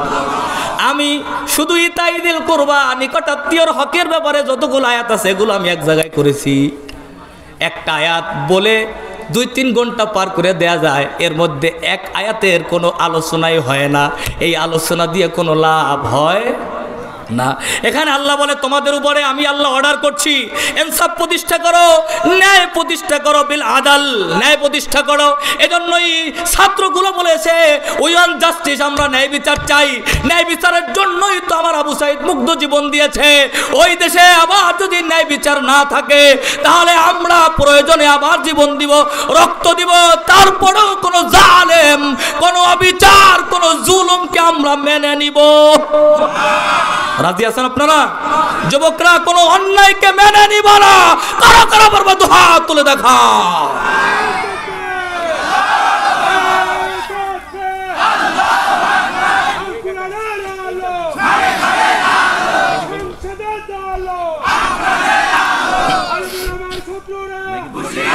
থাক, আলহামদুলিল্লাহ সময় কম পড়ে, আলহামদুলিল্লাহ। আল্লাহ কবুল করুক, আল্লাহ কবুল করুক, আল্লাহ কবুল করুক, আল্লাহ কবুল করুক। কোন জালেম, যারা জুলুম করে, যারা টেন্ডারবাজি করে, যারা দুর্নীতি করে, যারা শুধুমাত্র প্রতিহিংসার কারণে অন্যকে মারতে পারে, এরা মানুষ না। কোন কর্ম, কোন রাজনীতি, যেই রাজনীতি অন্য মানুষকে মারা শিখায়, ওই রাজনীতি কোনো মুসলমানের বাচ্চা করতে পারে না। রাসূলুল্লাহ কি মারা শিখিয়েছে? বরং মসজিদে নববীতে প্রসাব করতেছে, ওমর বলে ফালাই দেই কল্লাটা। আল্লাহর রাসূল বলে খবরদার ওমর, খবরদার, প্রসাব করতে দাও। ইহুদি, এই তুমি প্রসাব করছো, এদিকে আসো ভাই, তুমি যে এখানে প্রসাব করেছো বলো তো এটা কি জানো? বলে জানি। বলে শোনো, এটা আমাদের মুসলমানদের ইবাদতগাহ, পবিত্র জায়গা।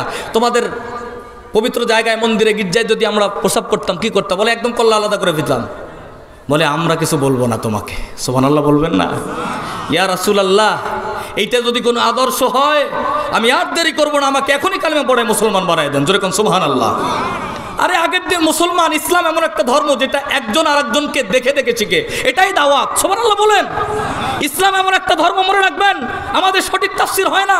আজকে আমরা ইসলামকে খুলে আমলের মধ্যে নিয়ে দিচ্ছি। ইসলাম এমন একটা ধর্ম যেটার আলাদা দাওয়াত লাগে না। আরেকজন মুসলমানকে দেখে আরেকজন মানুষ এমনিই ইসলাম গ্রহণ করে না। যেরকম সুবহানাল্লাহ। আর আমাদেরকে দেখে মানুষ আরো রাগ করে। আপনার শোনেন, কোরিয়ান, জাপানিরা, ওরা বাংলাদেশের মুসলমানদের এই রোজার কথা শুনে, সামনে আসতেছে না রোজা, রমজানের রোজা আসতেছে, যারা রোজা রাখে সঠিকভাবে তাদের ক্যান্সারের জীবাণু পর্যন্ত আল্লাহ দূর করে দেয়। যেরকম সুবহানাল্লাহ। ক্যান্সারের জীবাণু পর্যন্ত দূর হয়ে যায়। এই রোজার ফজিলত তখন বলতে পারবো না, এটা আমার জুমার খুতবা, চারটা খুতবা দেবো শুধু রোজার ব্যাপারে। এই রোজা কোরিয়ানরা জিজ্ঞাসা করে, ভাই আপনারা রোজা রাখেন এই কখন থেকে? বলে সূর্য শোবে সাদিক থেকে সূর্যাস্ত পর্যন্ত। বলে এর মধ্যে কয়বার খান? বলে একবারও খাই না। বলে পানি খান কতবার? বলছে পানি টানি খাই না। বলে কিছুই খান না? বলে না না কিছুই খাই না। সুবহানাল্লাহ বলবেন না? এটা রোজা। আপনার কিচ্ছু খান না? বলে না। গোপনেও খান না? বলে না। কারণ গোপনে খাইলে কেউ না দেখলেও যিনি দেখবে তিনি কে? এটা রোজা। ওরা এটা শুনে বলতেছে, ভাই তাহলে আপনাদের দেশে তো কোনো দুর্নীতি, কোনো টেন্ডারবাজি, কোনো হত্যা, কোনো খুন খারাপি এগুলো কিছুই নাই। বাঙালি হাসে বলতেছে, ভাই সব আছে, সব আছে। কি বলেন আপনি? যারা আল্লাহর ভয়ে গোপনে এক ডোক পানিও খায় না, যাদের ইবাদত এতটা ভালো, সেই মানুষ আবার দুর্নীতি করতে পারে, সেই দেশে আবার টেন্ডারবাজি থাকতে পারে। তার মানে আমরা ইসলাম বুঝি নাই। কোরিয়ানরা মুসলমানদের দেখে অবাক হয়ে যায়। যারা রোজা রাখে তারা আবার কেমনে ঘুষ খায়, সুদ খায়। তখন আল্লাহর ভয়টা কোথায় যায়? কথা বলেন ঠিক কিনা? প্রিয় ভাইয়েরা আমার, আসেন আমরা ছোট্ট সংক্ষেপে একটা সাইড নিয়ে একটু কথা বলি। এজন্য আল্লাহর নবী বলেন, মুহাদ্দিসিনে কেরাম বলেন, 70 জন নবীর নেকি। কয়জন নবী? 70 জন নবীর সমতুল্য নেকি আপনার আমলনামায়। আর একটা ছোট্ট দানা পরিমাণ হক কলিবাত, অন্যের কোনো হক নষ্ট করার কোনো গুনাহ নিয়ে আপনি হাজির হবেন। এক পাল্লায় 70 জন নবীর সমতুল্য নেকি, আর এক পাল্লায় একটা দানা সরিষার দানা পরিমাণ হক কলিবাত। মুহাদ্দিসিনে কেরাম বলেন, ওই এক দানা হক কলিবাতের হিসাব দিতে যাইয়া 70 জন নবীর সমতুল্য নেকি মিথ্যা হয়ে যাবে। 70 জন সমতুল্য নবীর নেকি মাইনাস হয়ে যাবে এক দানা পরিমাণ হক কলিবাতের হিসাব দিতে যায়। আল্লাহ পাক বান্দার তার সাথে সব হক মাফ করে দিবেন, বান্দার হক আল্লাহ মাফ করবেন।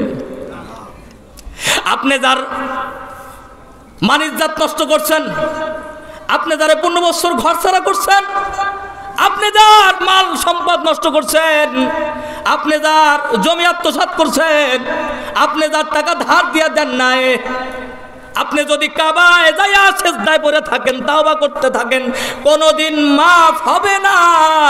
মাফ করার একটা মাত্র রাস্তা, সেটা হলো যার হক যেভাবে আপনি নষ্ট করেছেন সেভাবেই দিতে হবে, সেভাবে আদায় করে তারপরে আল্লাহর কাছে হাত তুলবেন। আল্লাহ কয় সাথে সাথে আমি মাফ করে দিব।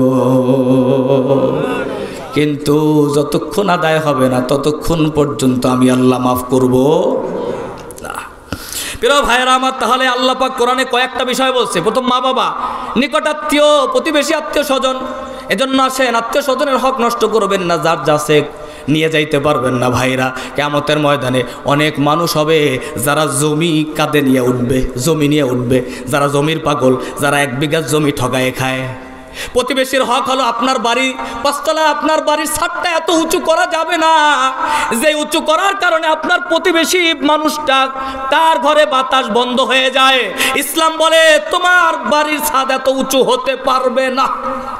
আপনি বুঝেন হক কলিবাত কারে বলে? শোনেন মুসলমান, ভালো করে শোনেন। আল্লাহ নবীর বুখারীর বর্ণনায় 6014 নম্বর হাদিস, মুসলিমের 2624 নম্বর হাদিস, উম্মাহাতুল মুমিনিন আয়েশা সিদ্দিকা রাদিয়াল্লাহু তাআলা আনহা থেকে বর্ণিত, ক্বালান নবী সাল্লাল্লাহু আলাইহি ওয়াসাল্লাম, মা যালা জিবরাইল ইউসিনি বিল জারি হাত্তা যানানতু আন্নাহু সায়ুরিসুহু। আল্লাহ নবী কথা শুরুতে মাঝে শেষে কোন কথা বলতে যাইয়াই শুরুতে মাঝে শেষে বারবার এত বেশি পরিমাণ প্রতিবেশীর হকের ব্যাপারে কথা বলতো, এত বেশি পরিমাণ প্রতিবেশীর ব্যাপারে সতর্ক করতেন, মনে হয় যেন প্রতিবেশীর ওয়ারিশ আমারে বানাইয়ে দিয়ে যাবে। কথা বুঝতেছেন তো? বুখারীর হাদিস, মুসলিমের হাদিস, রেফারেন্স ছাড়া বলি না। আয়েশা রাদিয়াল্লাহু তাআলা না বলে, প্রতিবেশীর হকের ব্যাপারে নবীজি এত বেশি পরিমাণ আমারে কথা বলতো, মনে হয় যেন ওয়ারিশ বানাইয়া দিয়ে যাবে। قال النبي صلى الله عليه وسلم والله لا يؤمن 3 مرات قيل من قال من لا يأمن جاره بوائقه।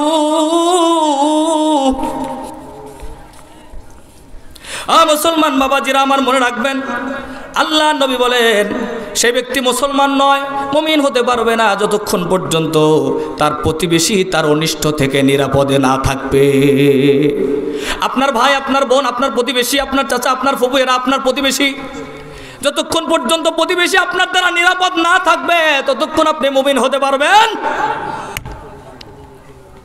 প্রতিবেশীর 10টা হক আছে। কয়টা হক? এগুলো ইসলাম।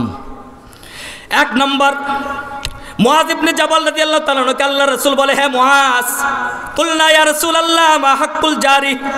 মুআজ বলতেছে, ইয়া রাসূলুল্লাহ, প্রতিবেশীর অধিকার কি? আল্লাহর নবী বলে, ইনিস্তাকরাদাকা আকরাদতাহু। প্রতিবেশী যদি তোমার কাছে ঋণ চায় তুমি প্রতিবেশীকে ঋণ দিবা, এটা তার হক। এবার ওই যাকে ঋণ দিল তার হক হলো ঋণটা সঠিকভাবে আদায় করে দেয়া।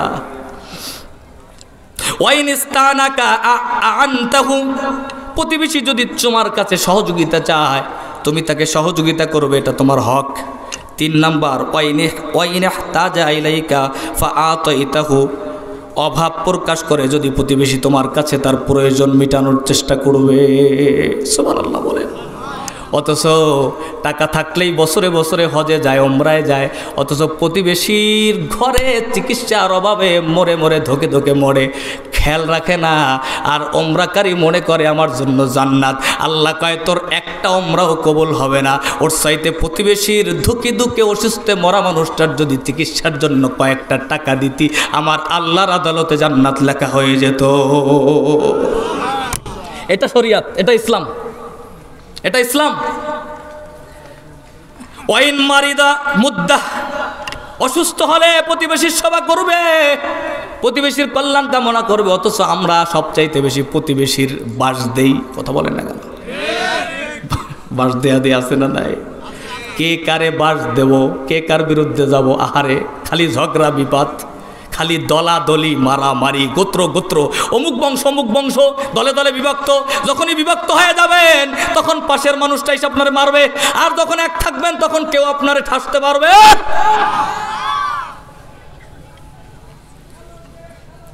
ওয়াইন মাতা জানাজাতাহু, প্রতিবেশীর হক হলো সে যখন মারা যাবে তার জানাজায় হাজির হয়ে যাবে। সুবহানাল্লাহ বলে।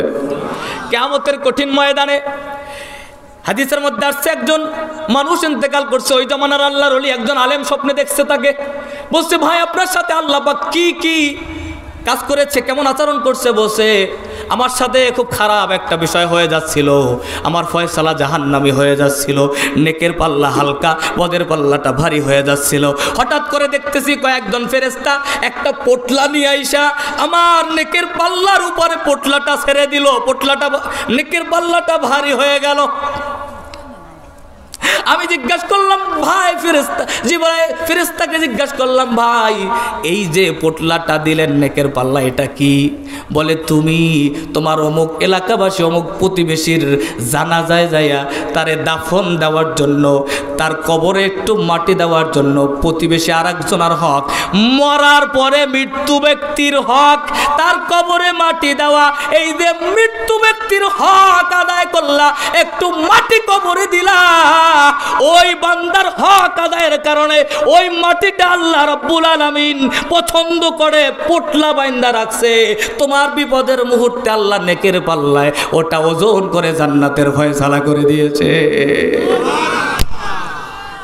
বান্দার হক কাকে বলে? মরার পরে খালি মাটি দিলেন, মরার পরে একজন হক আদায় করছেন তার জন্য জান্নাত। আর বাইসা গেলে জীবিত মানুষের যদি হক আদায় হয় তাহলে কি লাভ? আর যদি হক নষ্ট করেন তাহলে কি অবস্থা হয়ে যাবে? এজন্য খেয়াল করেন, মেরাজের রজনীতে আল্লাহর নবী যখন মেরাজ করতেছে, গোটা আলম সৃষ্টি জগৎ আল্লাহর নবীকে আল্লাহ দেখাচ্ছে এক রাতের মধ্যে। আল্লাহর নবী হঠাৎ দেখতেছে একজন মহিলাকে শাস্তি দেওয়া হচ্ছে, কঠিন শাস্তি।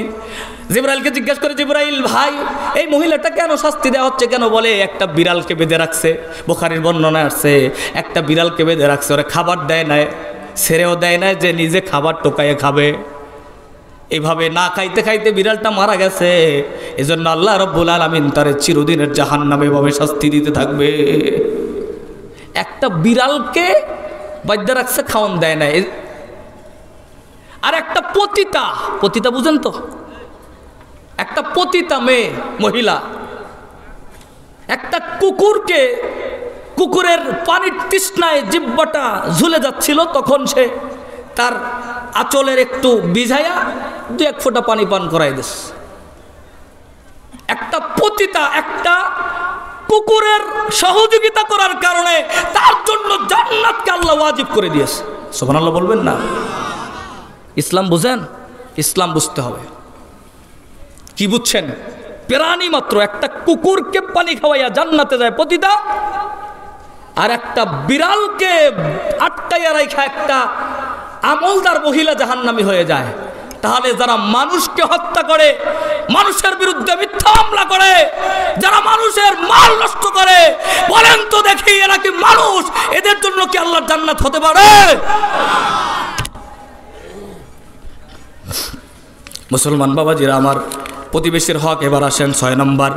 কল্যাণকর জিনিস প্রতিবেশী যদি হাসিল করে তুমি খুশি প্রকাশ করবে। বুঝেন তো? এটা খুব কঠিন। প্রতিবেশীর ছেলেটা মেয়েটা যদি ভার্সিটিতে চান্স পায় অথবা কোনো উপকার করে, ভালো রেজাল্ট করে, গোল্ডেন এ প্লাস পায়, কথার কথা ফর এক্সাম্পল কোনো একটা ভালো প্রতিবেশীর ওই ছেলেটা ওই মেয়েটা প্রতিবেশী একটু ভালো একটা চাকরি পেল, তখন তুমি মন থেকে আনন্দ হয়ে তার জন্য খুশি প্রকাশ করবে।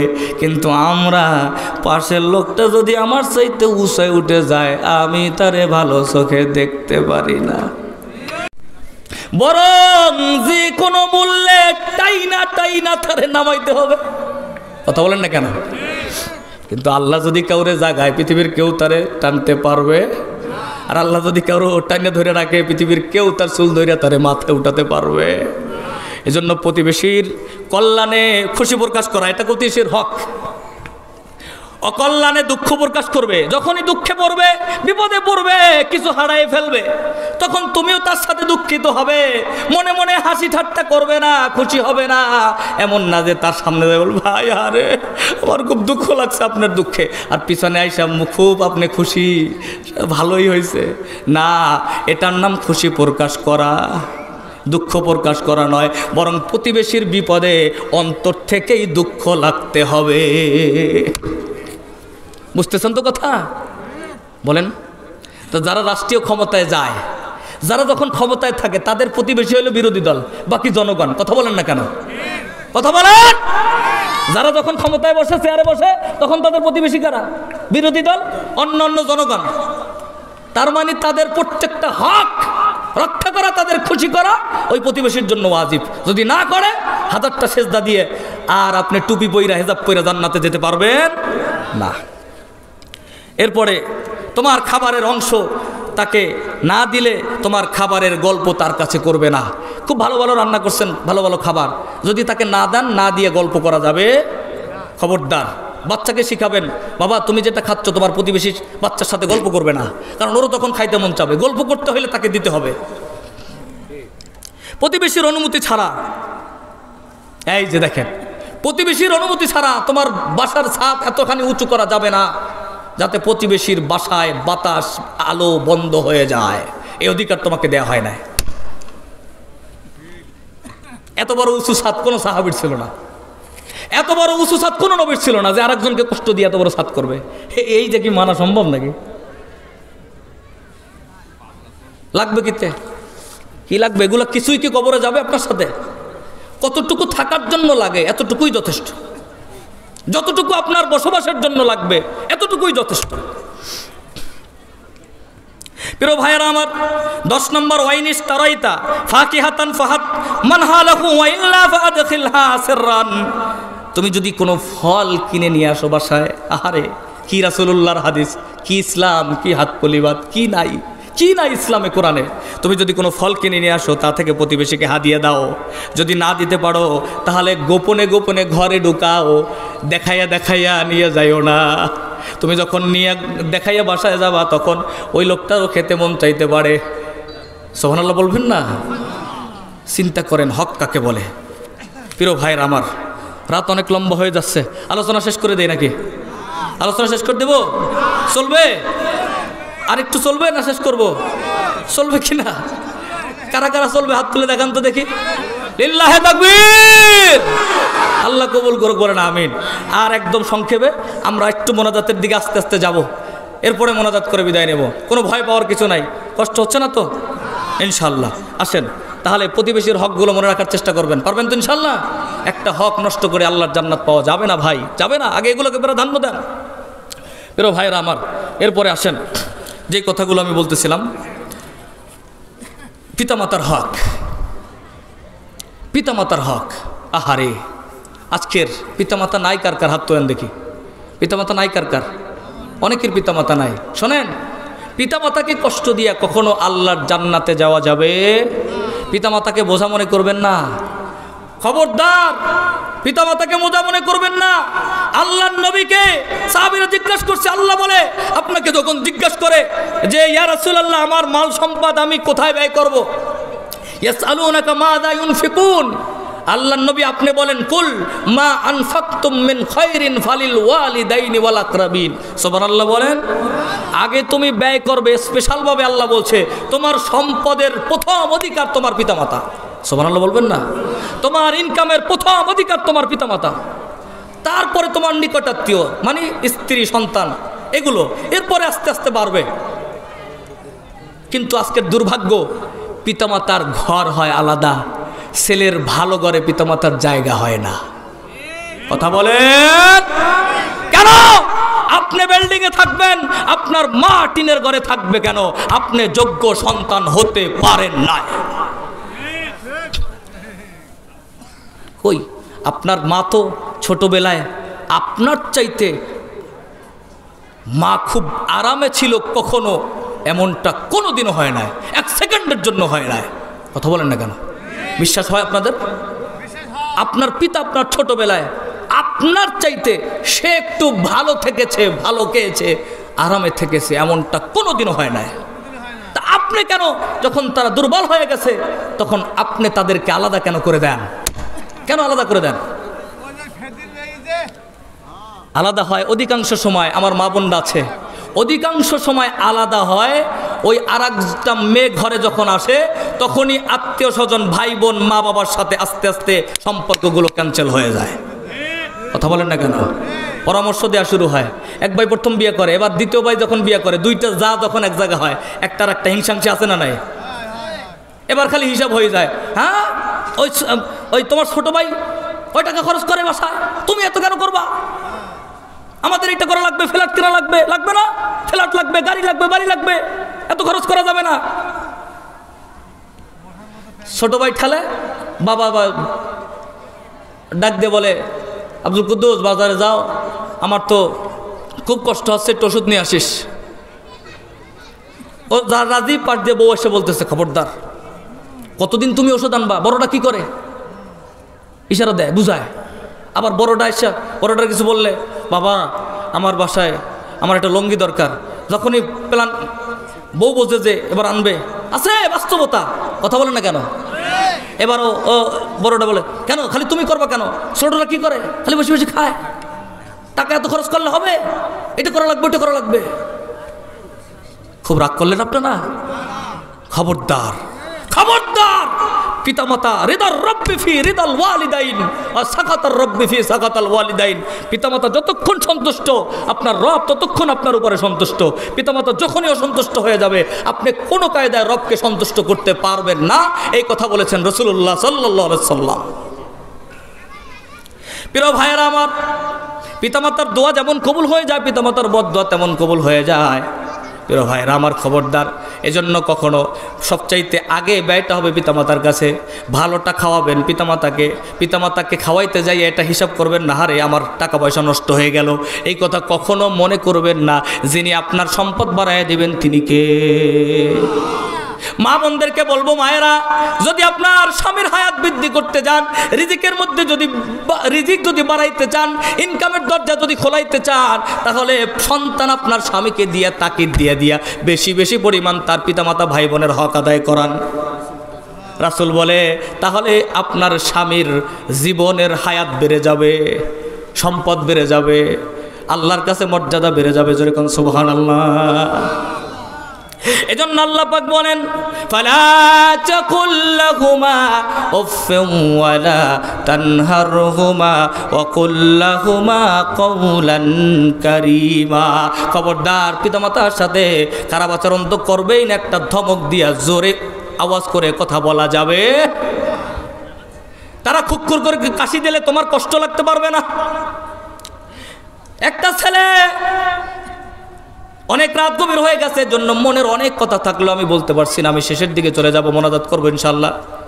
প্রিয় ভাইয়েরা আমার, একটা ছেলে বিদেশে চলে গেছে, যুবক মানুষ, পিতামাতা বিরুদ্ধ হয়ে গেছে। ও বিদেশে যাইয়া আস্তে আস্তে করে একদিন দুই দিন বিদেশের মানুষের সাথে মিশতে মিশতে মা বাবাকে বলে যাচ্ছে। এক পর্যায়ে বিদেশে যায় একটা বিয়ে করছে, বিয়ে করার পরে আস্তে আস্তে মা বাবাকে আর তার মনে নাই, বলতে বলতে বলতে বলতে ভুলেই গেছে। আস্তে আস্তে চিঠি দেওয়াটাও কমে যাচ্ছে। এক পর্যায়ে বাবা অর্থের অভাবে দুর্বল হয়ে তারপরে রোগাক্রান্ত হয়ে পৃথিবী থেকে বিদায় নিয়ে চলে গেছে। মা একা হয়ে গেছে, একা মা, অসহায় বিধবা মহিলা, বৃদ্ধা। ওই সন্তান আর স্বামী হারা কষ্টে, সন্তানের কষ্টে কাঁদতে কাঁদতে মা জননীর চোখের মধ্যে ছানি পড়ে গেছে, চোখ দুটো অন্ধ হয়ে গেছে। কারণ শোনেন, শুধুমাত্র সন্তানের মায়ায় মা বাবা অন্ধ হয়ে যায়। যেমন পয়গম্বর ইয়াকুব আলাইহিস সালাতু ওয়াস সালাম তার ছেলে ইউসুফের জন্য কাঁদতে কাঁদতে চোখ অন্ধ হয়ে গিয়েছিল। ওই মা কাঁদতে কাঁদতে চোখগুলো অন্ধ, সম্পদ নাই, টাকা পয়সা নাই, কি করবে? এক পর্যায়ে ভিটা বাড়ি বিক্রি করে কতদিন চলছে, জঙ্গলায় যাইয়া একটা ঝুপড়ি ঘর দিয়ে সেখানে মহিলা থাকে। এক পর্যায়ে সম্পদ সব যখন শেষ, মানুষের বাড়ি কাজ করে করে করে করে তারপরে নিজের পেটটা চালায়। আর ওদের যে বাড়ি, ওই বাড়িটা আর একজনে কিনে নিয়ে গেছে, সুন্দর বাগান বাড়ি। মুসলমান বাবাজির আমার, এক পর্যায়ে মা এত দুর্বল হয়ে গেছে, মানুষের বাড়ি আর কাজও করতে পারে না, এবার ভিক্ষা করা শুরু করছে। আর ওই ছেলেটা ওদিকে বিদেশে যাইয়া যুগ পার হয়ে গেছে, মনে নাই।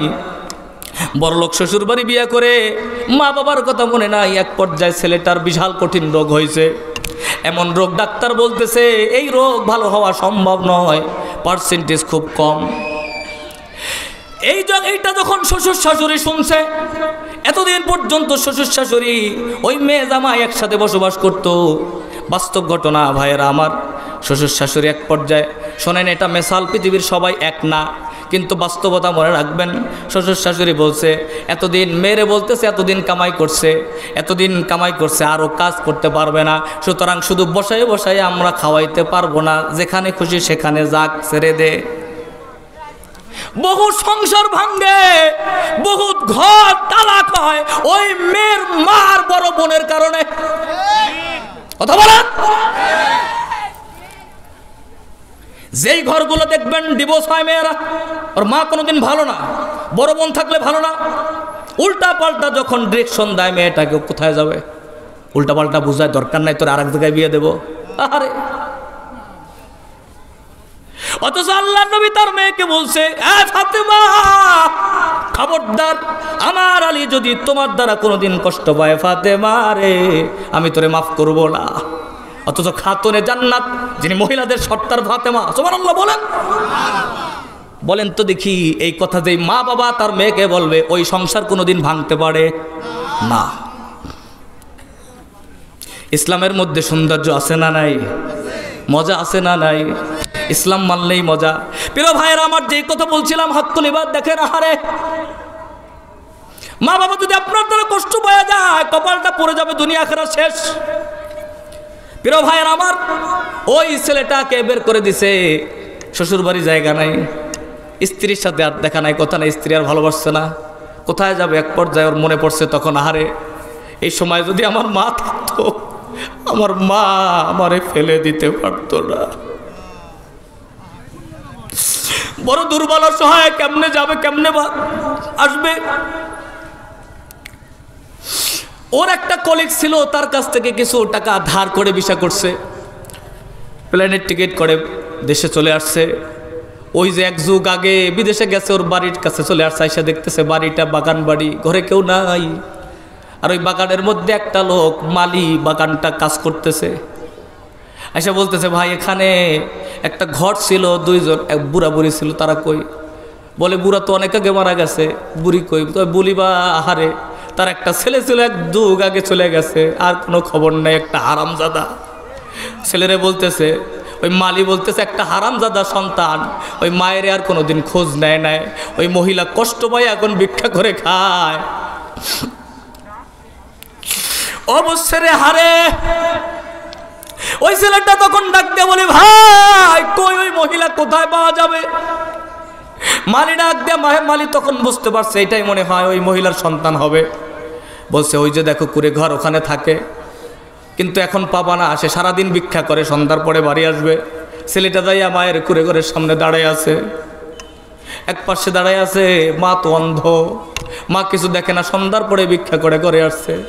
ঘরে ঢুকছে, ওযু বানাইছে, মাগরিবের নামাজ আদায় করছে। মহিলা নামাজ পড়ে যায়, নামাজে মাটির মধ্যে যায়, নামাজে বসে হাত দুটা তুলে আল্লাহর কাছে বলতেছে, ও মালিক,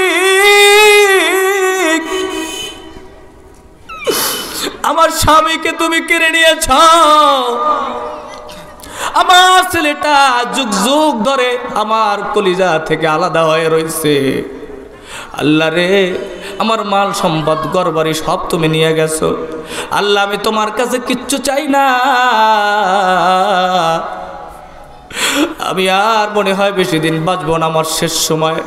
আমার ভয় লাগছে আল্লাহ, মৃত্যু যদি হয়ে যায়, আমার কাফনের কাপড় পরায়া আমারে দাফন করার একটা মানুষ নাই রে আল্লাহ। তোমার কাছে শেষ বয়সে একটাই চাই, ওই 12 বছর আগে হারানো ছেলেটারে তুমি আমার বুকে ফিরাইয়া দাও। ওরে যদি আমি পাই, ও যদি থাকে, তাহলে আমার লাশটা একটু কোলে নিয়ে মাটিতে দিতে পারবে। ছেলেটা ঘরের বাহিরে দাঁড়ায় দাঁড়ায় মায়ের এই দোয়া শুনতেছে, কিন্তু কেমনে এই হারামজাদা সন্তান, কেমনে এই মা, এই ছেলেটা অকৃতজ্ঞ ছেলেটা কেমনে মাকে বলবে, মা আমি আসছি? বলতে বড় লজ্জা পাচ্ছে, কিন্তু এই দোয়াটা শুই না ছেলেটা আর নিজেকে ধরে রাখতে পারে না। ডাকতে বলে, মা তোমার এই খারাপ অসভ্য ছেলেটা তোমার দরজায় হাজির হয়ে গেছে, মা ও মা তুমি মাফ করে দাও। এই 12 বছর আগে হারানো ছেলেটাকে মা পায়া, অন্ধ মা ছেলেটার চেহারা দেখতে পারে না। মা জননী ছেলেটারে জড়ায় ধরে চুমু খায়, বুকে চুমু নেয়, বুকে নেয়, গালে চুমু খায়, মুখে কপালে চুমু খাচ্ছে, আদর করছে, আর বলে, আয় ছেলে রে আয়, তুই যেহেতু ফিরে আসছো, আমার আল্লাহ দোয়া কবুল করছে। দেখেন, দোয়া করতে দেরি হয়, আল্লাহ পাক মায়ের দোয়া কবুলের সাথে সাথে ফয়সালা, কবুলের ফয়সালা আল্লাহর আরশে আগে হয়ে যায়। মা চাইছে শুধু, আল্লাহ কিচ্ছু চাই না, ছেলেটারে আমার কাছে ফিরায় দাও। অসুস্থ হয়ে ছেলেটা আসছে, বলছে, মা গো বড় ভুল করছে, মাফ করে দাও, সবাই আমারে বাইর করে দিয়েছে, আমি বড় অসুস্থ। মা কয়, বাবা তুই আমার কাছে আইছো, তোর আর কোনো কষ্ট হবে না, আমি অন্ধ মা, তোরে সারা জীবন আমি তোর খেদমত করব।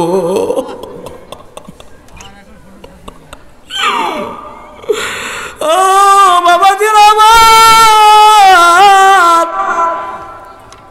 খবরদার খবরদার, আল্লাহ যত জায়গায় কোরআনুল কারীমের মধ্যে বান্দার হকের আলোচনা করছে, এই ধাপগুলোর শুরুর ধাপটাই হলো পিতামাতার কথা আল্লাহ বলেছে।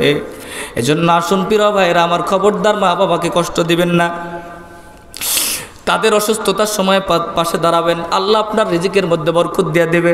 ভাই বোনের হক নষ্ট করবেন না, অন্য মানুষের হক নষ্ট করবেন না। খবরদার খবরদার, আল্লাহ আপনাকে যতটুকু এরিয়ার ক্ষমতা দিবে, ওই ক্ষমতায় যাই আপনি কোনো মানুষের হক নষ্ট করবেন। খবরদার, অন্যের গম চুরি কইরা, তেল চুরি কইরা আল্লাহ জান্নাতে যাওয়া যাবে না। মনে রাখবেন কথা, রাসূলুল্লাহ মদিনায় নিজে তেরান দিতেছে, তেরান শেষ কথাটা বলি, আমি মোনাজাতে যাব। তেরান দিতেছে সকাল থেকে দুপুর পর্যন্ত, আল্লাহ রাসূল নিজের হাতে গম জব দিতেছে মানুষকে। প্রেসিডেন্ট রাসূল। আজান হয়ে গেছে, জোহরের আজান। আল্লাহু আকবার, আল্লাহু আকবার। আজান যখন হয়ে গেল, আল্লাহ রাসূল ডাক দিয়ে বলতেছে, সাহাবীরা আজান হয়ে গেলে আগে আজান, আগে নামাজ না আগে কাজ? হয়তো দেখি যুবকরা বলেন তো দেখি, আজান হলে আগে নামাজ না আগে কাজ?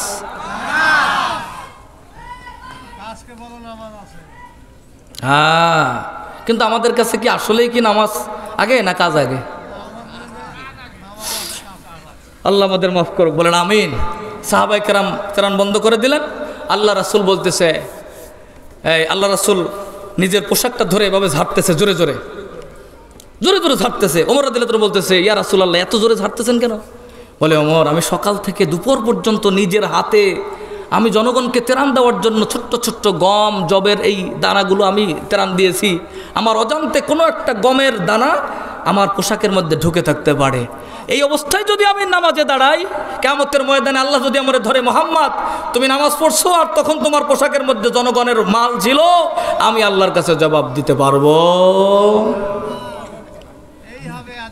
এজন্য যারা বাংলাদেশের টাকা পাচার করেছে, প্রত্যেকটাকে ধরে ধরে সমস্ত টাকা নিয়ে এসে বাংলার অসহায় মানুষের এই অসহায়ত্ব দূর যেদিন করা যাবে, সেদিন বাংলার মানুষ শান্তি পাবে। কথা বলেন ঠিক কিনা? আমরা কি এই দাবি করতে পারি ইন্টারিম গভর্নমেন্টের কাছে? ইন্টারিম গভর্নমেন্টের কাছে আপনাদের কেমনে বসানো হয় নাই, আপনাদেরকে জনগণ বসিয়েছে একটা আশা নিয়ে। আপনারা যারা বসেছেন, চোর ডাকাতগুলোকে ধরে ধরে ওদের ব্যাংকগুলোকে চিজ করে মালগুলো নিয়ে এসে ওদের যাকাতগুলো দিয়ে বাংলাদেশের মানুষের ধনী করিয়ে দেওয়া যাবে। কথা বলেন ঠিক কিনা? এটা করেন, যারা এটা করবে মানুষ তাদেরকে স্যালুট দিয়ে সারা জীবন ক্ষমতায় বসায় রাখবে। কথা বলেন ঠিক কিনা? আল্লাহ আমাদেরকে কবুল করুক, বলেন আমিন। প্রিয় ভাইরা আমার, বান্দার হক আমরা কখনো নষ্ট করব না। পিতামাতাকে কষ্ট দেব না, ভাই বোনকে কষ্ট দেব না, অন্যের হক নষ্ট করব না। আল্লাহ আমাদেরকে তৌফিক দান করুক, বলুন আমিন। অনেক কথাকে না বলতে কিছু সামান্য জরুরি কথা কেটে কেটে আপনাদের সামনে উপস্থাপন করলাম। আমার কোনো কথায় কেউ কষ্ট পেলে মাফ করে দিবেন, যদি কোনো ভুল ত্রুটি হয় আল্লাহ ক্ষমা করে দিক। আর রব্বানা যালামনা আনফুসানা ওয়া ইল্লাম তাগফির লানা ওয়া তারহামনা লানাকুনান্না মিনাল খাসিরিন। রব্বানা লা তুযিগ কুলুবানা বা'দা ইয হাদাইতানা ওয়া হাব লানা মিন লাদুনকা রাহমাতান ইন্নাকা আনতাল ওয়াহ্হাব। অবিশাল আকাশের মালিক, বিস্তীর্ণ জমিনের মালিক, ও কাবার মালিক, আরশ আযীমের মালিক, ইয়া হাইয়্যু ইয়া কাইয়্যুম বিরহমাতিকা আস্তাগীস ইয়া যাল জালালি ওয়াল ইকরাম। ইয়া আল্লাহ, একটু তাকায় দেখেন, গভীর রজনী হয়ে গেছে। আল্লাহ রব্বুল আলামিন, ঐতিহ্যবাহী কলাবাড়িয়া পূর্বপাড়া, আল্লাহ তাআলা 2 দিন ব্যাপী 14তম বার্ষিক তাফসীরুল কোরআন মাহফিলের প্রথম দিনের শেষ অধিবেশনে রাত গভীর হয়েছে। আল্লাহ রব্বুল আলামিন, আমি অধম গুনাহগার নালায়েক আল্লাহ, নগণ্য একজন তোমার গোলাম আল্লাহ, কত ভালো ভালো মানুষদেরকে নিয়ে, তোমার মুখলেস বান্দাদেরকে নিয়ে, আলেম ওলামাদেরকে নিয়ে, আল্লাহ তাআলা তোমার মধ্যে মুজাহিদ দিনদার যুবক ভাইদেরকে নিয়ে, রব্বুল আলামিন আমার কত আল্লাহর ওলি, আপনার কত প্রিয় বান্দীদেরকে নিয়ে, আমার মা বোনদেরকে নিয়ে আল্লাহ তাআলা আমি অধম গুনাহগার হাত তুলেছি। রব্বুল আলামিন, আল্লাহ তাআলা আজকের এই মাহফিলখানা শুরু থেকে যত নেক আমল হয়েছে মেহেরবানি করে কবুল করে দিন। রব্বুল আলামিন, तमाम नेक আমলের ওসিলায় আল্লাহ তাআলা আমাদের জিন্দেগীর যত অপরাধ আছে, জানা অজানা, ইচ্ছা অনিচ্ছায় সমস্ত অপরাধগুলো মেহেরবানি করে মাফ করে দিন। রব্বুল আলামিন, জীবনে কত দাফন করেছি, কত কাফন গড়েছি, কত কাফনের কাপড়, কত জানাজা, কত মাটি দিয়েছি। আল্লাহ রব্বুল আলামিন, এই এলাকার মধ্যে কত মানুষকে কবরস্থ করা হয়েছে। রব্বুল আলামিন, প্রতিদিন কানের মধ্যে মৃত্যুর সংবাদ বাজে। আল্লাহ তাআলা, প্রতিদিন কত অ্যাক্সিডেন্ট কেউ জানে না। কিছুদিন আগে কুষ্টিয়াতে একটা যুবক রাজশাহী বিশ্ববিদ্যালয়ে চান্স পেয়েছে। আহারে কত স্বপ্ন বাবার, সিঙ্গাপুরে বাবা, বাবার কত টাকা, একটা মাত্র সন্তান, ছেলেটা চান্স পাওয়ার পরে বায়না ধরছে আর 15 মোটরসাইকেল লাগবে। বাবা কিনে দিয়েছে 5 লাখ টাকায়। ছেলেটা ভার্সিটিতে যাবে গাড়ির কাগজ করার জন্য খোকসা বাড়ি, সেখান থেকে যখন কুষ্টিয়া বিআরটিতে আসছে কাগজপাতি কমপ্লিট, বাড়ির দিকে রওনা দিচ্ছে। হাউজিং এরিয়া পার হয়ে যখন বের হবে একটা টলি ওভারটেক করতে যায়, রিকশায় ধাক্কা লাগছে, ওভারটেক করতে পারে নাই, মোটরসাইকেল নিয়ে টলির নিচে চাক্কার নিচে পড়ে মোটরসাইকেল ওই জায়গায় ভেঙে গেছে। আর ওই ছেলেটা টলির চাক্কার নিচে পড়ে সাথে সাথে নারী বুড়ি বের হয়ে জায়গায় ডেট হয়ে গেছে। আল্লাহ, একমাত্র কোটিপতি বাবার সন্তান, কত স্বপ্ন, বিশ্ববিদ্যালয়ে চান্স পাওয়া তো সহজ না, যুদ্ধ করে চান্স পেতে হয় কত স্বপ্ন জীবনে। অথচ বাবাও জানতো না, ছেলেটাও 1 সেকেন্ড আগে জানে না এটাই আমার জীবনের শেষ, এটাই আমাদের জীবন। আল্লাহ, কত স্বপ্ন দেখি, স্বপ্ন আঁকি, কিন্তু না না, এই স্বপ্ন কতটা বাস্তবায়ন হবে এটা তুমি ছাড়া তো কেউ জানে না। আল্লাহ, কোন দিন যেন মসজিদের মাইকে ঘোষণা হয়ে যায় অমুকে আর দুনিয়ায় নাই, কোন দিন যেন বাজারের কাফনের কাপড় বাড়ির দিকে রওনা দেয়, কোন দিন যেন আল্লাহ তাআলা মসজিদের 4 পাওয়ার খাটিটা বাড়ির দিকে রওনা দেয়। আপন প্রিয়তমা স্ত্রী, এক বিছানার মানুষ দ্রুত মাটিতে নামায়া দিবে আর বিছানায় রাখবে না। কলিজার টুকরা সন্তানগুলো যাদের জন্য পাগল হয়ে যায়, এই ছেলেগুলো সবার আগে খাটিয়ার সামনে থেকে থেকে আগে আগে মাটির কবরে রাইখা চলে আসবে। নিষ্ঠুর পৃথিবী, 2টা মানুষ কবরে যখন নামবে কবরবাসী মনে করবে হাড়ে এই 2 জন মনে হয় আমার ছেড়ে আর যাবে না, কিন্তু না না, নিষ্ঠুর 2টা মানুষ লাভ দিয়ে কবর থেকে যখন উঠে যাবে, ওই কবরবাসীর কষ্ট দুনিয়ার কেউ তখন বুঝে না। সবচাইতে আপন কাছের মানুষগুলো জনমের মতন মাটি পাড়ায়া চাপা দিয়া দিয়া বাড়িতে চলে যায়। আস্তে আস্তে সবাই ভুলে যায় আল্লাহ, কিন্তু অন্ধকার কবর, আল্লাহ জাহান্নামের আগুন যেখানে দাউ দাউ করে জ্বলে, যেখানে বালিশ নাই, মশারি নাই, আলো নাই, বাতি নাই, কোনো সাহায্যকারী নাই, আল্লাহ ওই সময় আপনি আমাদের সাহায্যকারী হয়ে যায়। আল্লাহ রব্বুল আলামিন ওই কঠিন সময় আসার আগে আমাদের সবাইকে আপনি মাসুম বেগুনা মাসুম বান্দাদের কাতারে শামিল করে নেন। আল্লাহ আল্লাহ আজকে এই মাহফিল খানা থেকে মোনাজাত শেষ করে বিদায় নেওয়ার সময় আমার বাপ ও ভাইদেরকে, মা বোনদেরকে আল্লাহ আমাদের প্রত্যেকের জিন্দেগির গুনাহ মাফ করে নেককার বান্দা বান্দিদের কাতারে নামগুলো তুলে আমাদেরকে বাড়ি দেওয়ার ব্যবস্থা করে দিয়েন। আল্লাহ রব্বুল আলামিন তাম পৃথিবীর মতো মুমিন মুমিনাত অন্ধকার কবরে আল্লাহ মাফ করে দেন। খাস করে আল্লাহ গোটা পৃথিবীতে দ্বীনের জন্য, ইসলামের জন্য যারা জীবন দিয়েছে শাহাদাতের মর্যাদা দান করেন। আল্লাহ রব্বুল আলামিন খাস করে আমরা যারা হাত তুলেছি আমাদের মধ্যে অনেকের জনম দুঃখিনী আম্মা জান, অনেকের জনম দুঃখী আব্বা জান দুনিয়ায় নাই। মা বাবা হারানোর আগে বোঝা যায় না, যখন হারিয়ে যায় তখন আর ওই মা বাবাকে খুঁজে পাওয়া যায় না। আল্লাহ কবরবাসীরা বড় অসহায়, কবরে পড়া মা বাবার কবরের আযাব চিরদিনের জন্য মাফ করে দেন। আল্লাহ আল্লাহ যাদের মা বাবার কথা মনে পড়ে চোখের কোণায় পানি, একটা কবরেও আযাব দিয়েন না। আল্লাহ আল্লাহ এলাকার গোরস্থানে যত মাইয়াতরা শাহিদ আছে আল্লাহ, মা বাবা দাদা দাদি নানা নানি ফুফা ফুফি খালা খালু চাচা চাচি মামু আত্মীয় স্বজন ভাই বোন স্ত্রী পরিজন সন্তান আল্লাহ প্রতিবেশী আপনজন আল্লাহ তাআলা দিনী ভাই ওস্তাদ শাগরেদ মোহাব্বতের মানুষ যে যেখানে কবরে আছে আল্লাহ প্রত্যেকের কবরের আযাব চিরদিনের জন্য মাফ করে দেন। আল্লাহ আল্লাহ তাআলা আজকের মাহফিলখানা কবুল করে অত্র এলাকার গোরস্থানে সব মাইয়াতদের কবরের আযাব চিরদিনের জন্য মাফ করে দেন। আল্লাহ আল্লাহ তাআলা আমাদের মা বাবা আপনজন যারা বেঁচে আছে পরিবারের সদস্য আল্লাহ সকলকে আপনি দ্বীনের উপরে ইস্তেকামত থাকার তৌফিক দান করেন, সুস্থতার সাথে ঈমানের সাথে হায়াতে বারাকাত দান করে দেন আল্লাহ রাব্বুল আলামিন।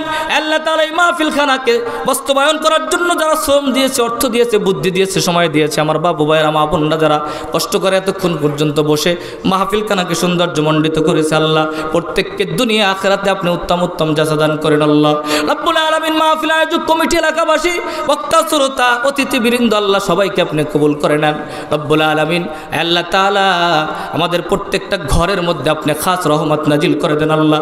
আল্লাহ প্রত্যেকের মনের নেক মাকাসেদগুলো পুরা করে দেন আল্লাহ। আল্লাহ দেখেন কার মনে কি চাওয়া, কার মনে কি দুঃখ আল্লাহ। আল্লাহ প্রত্যেকের অভাব অনটন দূর করে দেন আল্লাহ।